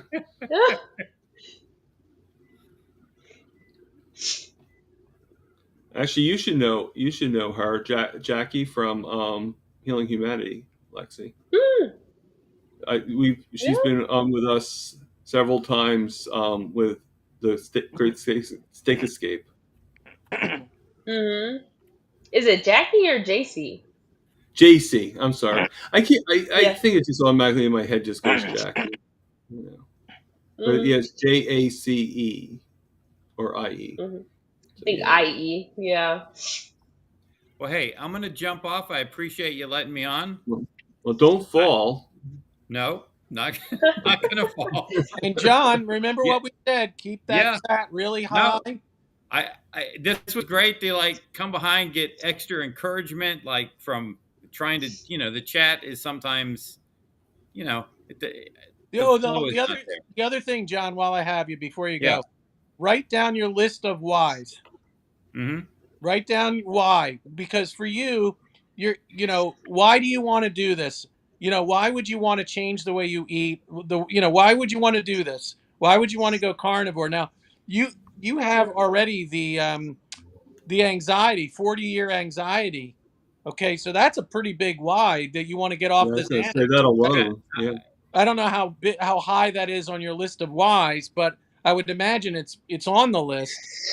But well, my main thing is, like I said, my sister has type 2 diabetes. Right. I see, she doesn't really. I try to take care of her more than she does herself because she won't. I'll say you don't need to eat that. Eat this. Right. And she's like, you know what? Well, if you lose a ton of weight and get healthy, you'll become an example. My brother and sister are physicians, and they're both obese and diabetic. Right. Insulin and Ozempic, and they think Ozempic's a wonder drug. I mean, they're nuts. They both have high blood pressure, and they're on all these meds. And yet I'm the crazy brother. Yeah. I'm the crazy brother. I know. Who's no longer diabetic, down 100 pounds, no medicine other than a thyroid pill, which is nothing. But you know what I mean. But that's okay because I'm going to be the example for my siblings, and hopefully we'll see. When they're ready to listen, if they get, it's going to take a crisis, okay, of some sort. I hate to say it, for them to maybe want to consider changing what they're doing because they're such know-it-alls in a nice way. They're both wonderful people, but they are such they went through all this medical training. They're very brilliant. They're both extremely smart people, but I'm just dumb enough to eat a lot of meat. Right. And fix everything, I appreciate everybody's time, and maybe I'll jump. You're always welcome, John. It was nice meeting you. Yeah, it was great. You, John. And I'll keep everybody updated on how it's going. Great. Oh, really quick, I want to say something. I know you're about to leave, but how I was able to get my sister to start doing keto carnivore earlier this year was I just started playing the podcast interviews I love to watch, like the ones with Dr. Chris Palmer, where he talks about how he healed his patient with schizoaffective disorders, mental illness with the ketogenic diet. And like, I just kept playing those. And one day she was like, "So, how do I start this diet? Like, how do I start keto?" And now she's been on it ever since January. And so I think just exposing, you said your sister, right? Yeah, and I've done that. I've Yeah. sent her videos like from the Oh. phone. I've got her Dr. Fung's book on, type 2 diabetes and how fasting can help that and all sorts of that. Here, You know what? read this book. John, send her my interview. Sit her down, because if you just send it to her, she may not watch it. Yep. Sit her Yeah. down and say, I want to Watch sit it with I her. want to show you something. Right. And let have her watch mine, because mine is pretty powerful. And Yeah, and I it think really is. hopefully I talk in a way that's very folksy, like regular, not all this medical garbage. Yeah. And maybe she'll identify a little bit with the fear factor that I had when I, maybe she just needs to hear it from someone who was diabetic. You know Right. what I mean? Yeah, they didn't even know it. Yeah. So Incredible. All right, man. All right. Take it easy. thank you for coming on, you all. John. Have a good day. Appreciate it. See you next time. Will do. See ya. And I All think I know how to get out of here. Good. All right, there we go. I'll take you off the screen, and then it's all on you. So, yeah, actually, he figured out how to get out right away. So 2 for 2. I just want to say thank you, Terry B. Nice to meet you, Terry B. Thank you for your very kind words. I just read your comment. Yeah, Terry B she's wonderful. She actually gave me a couple of gifts that Oh she wow, gave me that's cool. the Renvo scale a Oh, while back, and she got me the book from Amy Haas, the children's. how did she know where to send it? Well, she asked me my address. She said, "Hey, would you I'd like to get this for you," and I gave her my address. Oh, cool. Yeah. So this Tony Vigil, was he one of the guys from the other day that we were talking to, or no? There's like 3 people, remember, that were new. Well, Jeff Pierce of Prime Rib, for you, buddy. Open your mouth up. Let's go. I have no idea what that means. He's saying, have a piece of prime rib.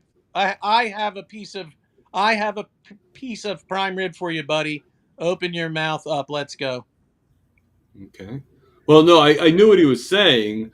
I just don't know what the meaning is behind it. I guess a better word, Yeah, I don't know. Well, I mean, either way, Terry B is saying something about porn. So, okay. So this is not somebody I want to have on here. Yeah, that's a a troll. I obviously felt a little naive at that moment, but thank you, Terry. I just saw some comments, people talking about vaping way earlier. And just so you guys know, I'm trying to quit. Like, I just lowered the nicotine level. I'm not going to vape forever. I actually missed that. I used to vape. I actually used to smoke cigarettes a little bit. After when I was young, I smoked cigarettes, and then for, I don't know, 30 some years, like, I didn't smoke or anything, except maybe a little at a bar or something like that. I'd grab a cigarette. But when I got divorced, the night that I got divorced, I went down and I bought a pack of Marlboros, and I smoked for 4 years, right after the divorce, because it was pretty stressful. So I went back to smoke. Yep. And then I started vaping, to get off the cigarettes. And I vaped for about 4 years of vaping, and I lowered the nicotine down, and I was able to, and then I finally got it to 0, and I kept vaping because it was still felt like, you wanted to do it. Pastime. Yeah. But then eventually, what ended up happening, I guess I just stopped doing it. But I can tell you, when you are carnivore, you're going to probably not want to do it. Eventually you just feel so good, you'll feel better without it. It's like me with alcohol. I was always just a social drinker. I was never really a big time drinker, but man, I started carnivore, and I just like I remember having some wine or I had some beer or something. I was like, and I woke up the next day. I only had 1 or 2 drinks, and I felt like I had like a 6-pack. And it just I had such a horrific hangover the next, and I was just like, I don't want this. I don't, and I just don't really. I just stopped. I don't know. I just didn't even want. I felt so much better without the alcohol. So now my drink when I go to a bar or something like, and I don't really go to bars, but if I do go to a restaurant, let's say, and people are drinking, I order like a Pellegrino with a little lemon or lime, like my little fizzy drink, and that's my drink. Like I'll have a Topo Chico, or that's what I have with a little, maybe a little lime or lemon wedge, or that it looks like I'm drinking. People don't know any different, Yeah. So Feral Grandma says definitely a possible troll. Yeah, I've been sober for 3 years now. Wow. But I actually relate to you a little bit. I was an alcoholic. Wow. Not me personally, but my roommate, the one that used to have a drinking problem. Yeah. I think she had a because she was very like she had a schizophrenia problem too. I can't say that for sure, but well, it's very common. It's very common. People with schizophrenia are also alcoholic. It's very common. It's all related. Yeah, it's all related. It's all related. But unfortunately, she wasn't able to obviously get out of it. Like she did. Like to her, she was like, I didn't have a problem. I don't drink that much, and her average intake was 30 cans a day of beer. Yeah, well, she's just a hardcore. Yeah, she was just but she just. And think about this for a minute. What is alcohol? It's sugar and alcohol, right? Yeah, it's sugar. A carb. So when it's a carb, it's sugar. Okay, I mean it's some type of plant, whether it's a grain or a fruit. Like if it's wine, it's a fruit that is fermented, or it's grains. If it's regular like vodka or whatever, it's grains, some type of grains, and they ferment it. It's a carb. It's a sugar, and what that does is when it goes to your brain and it inflames your brain. The alcohol inflames your brain. Okay. And so once you take away the sugar, you take away the inflammation, and you add animal fat. Okay. You add that animal fat and get rid of the carbs. Very quickly, the brain very, very quickly, starts to heal. Yeah. And it can happen pretty darn quick. I remember my depression and anxiety lifted in only a few weeks of carnivore. Yeah. I mean, it was right. I mean, Lex, you felt that too, right? When you started the the medical keto. When I quit drinking 3 years ago, it took a while, but even just that, stopping drinking, not doing drugs. I hadn't done drugs in a long time, but mainly the alcohol. Like my mental health got better even just with that. Yeah. Like alcohol makes my meds not work, makes my antipsychotics less effective. Like it's not like weed or anything where it triggers psychosis in me. Like I said, it just makes the meds less effective. So, and it just ruins my life, honestly. So, but yeah, once I quit drinking, that helped my mental health. Once I started medical keto, it was like on a whole nother level. Yeah. Now, I'm going to change the subject a little bit. So going back to the troll, I had to admit this. Like, this is the first time I've ever had a troll. So it's a little exciting because it's like, that shows I'm growing even more that I'm getting a troll onto my channel. Congratulations.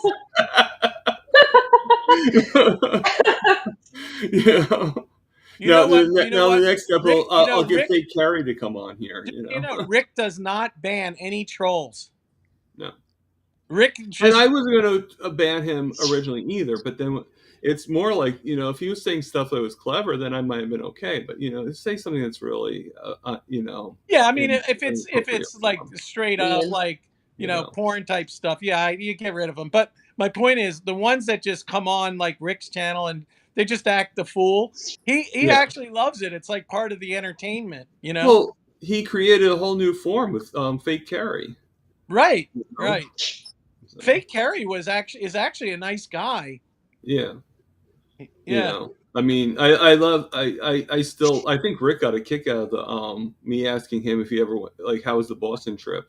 He's like, oh, it was good. Yeah, which hasn't happened. It's this weekend. Yeah, it's on Saturday. Yeah, it's like, But he admitted to me, Fake Kerry, that he just did it to do as a joke. He said, "I'll change my name back, but I can't." He said because he made so many name changes that they blocked him from YouTube, blocked him from making any more name changes. oh god. Wait, he said I have to wait 3 days, but then he never changed it back. He came back like a week What, later. do you know what Fake his original Kerry. name He's still was? Fake Kerry. Do you still know what his original name was or no? No, but he said you could just tell he's actually a nice guy because he was saying nice, like normal, nice He things. wasn't saying anything harsh. No, he wasn't saying No, he anything. was just acting like a normal person, asking good questions, and he was just.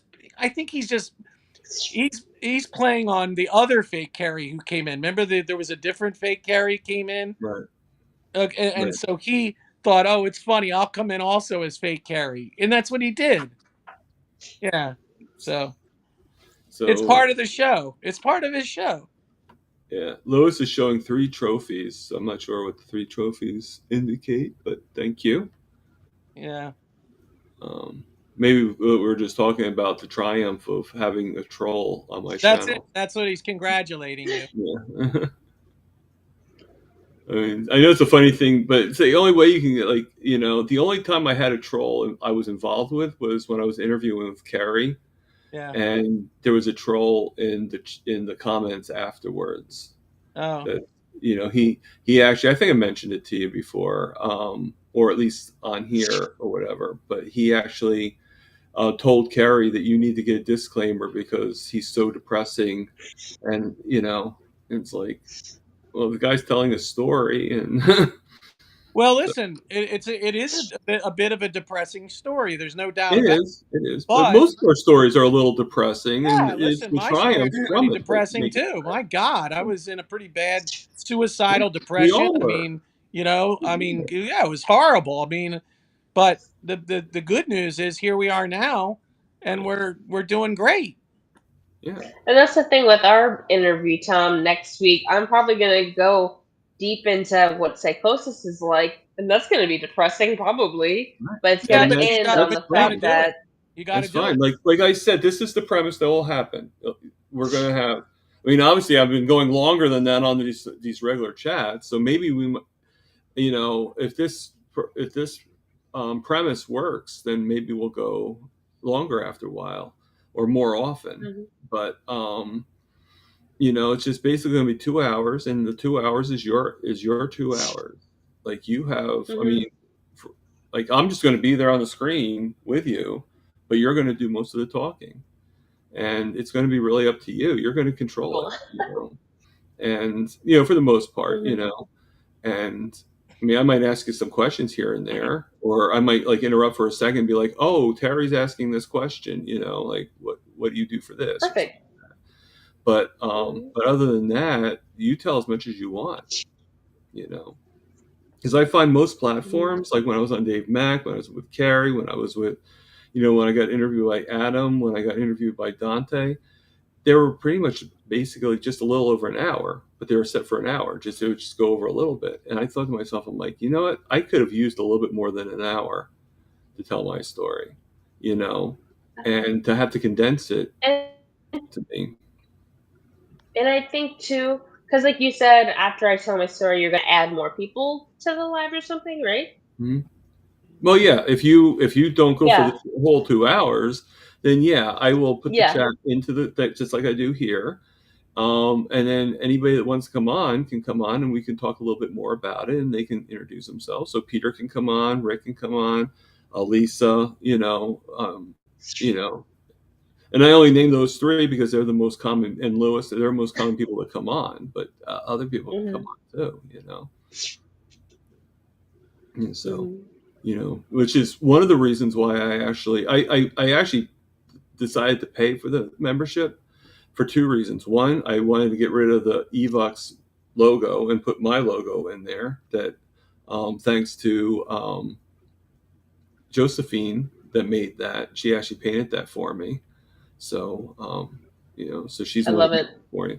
And also too, when Lewis said about doing a live, and I was like pretty much at the end of my lives I've already accumulated, I was like, okay, how the heck am I going to do a live when I still have like I'm still not finished with June, and I still, so I upgraded to be able to do the lives while we're on the road.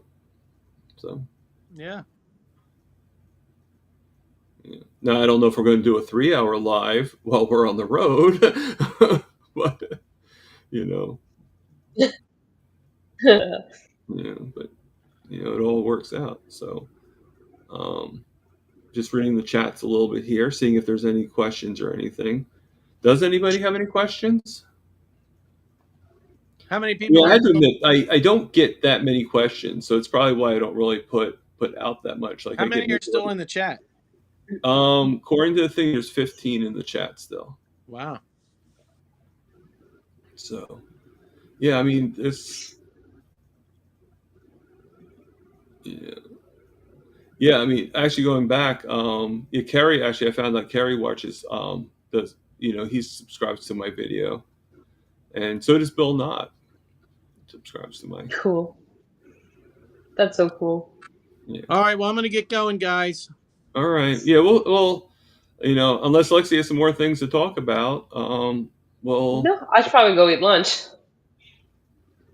Yeah, I'm actually going to. I'm not really that hungry, and I kind of want to. Right now, my sugars are at 140, so even though they're not that high, I kind of. There's 3 o'clock. Dr. Kiltz, Dr. Nelson's going to be coming on Dr. Kiltz. Isn't he Tuesdays and interviewing Thursdays parents, right? they have a 3 o'clock, live stream. So yeah, they're doing Amy Perrin, right? Yeah, Amy Perrin. So you might want to go over there. It's in 10 minutes. I have to travel all the way from my one side of the computer to the other side, but yeah, I think I can make it. All right, guys, take it easy. Right. Thank you. I'll see you guys later. Bye. Bye. All right. Bye, Tom. Bye. All right. How do I get out of here? You're gonna have to kick me out. I don't know what I'm doing. Well, let me just do this part first, and then we'll just end it right then and there. So we're going to be getting going. So I got to remember my own saying. Everybody, live, love, and heal, and for God's sakes, eat meat. Yay.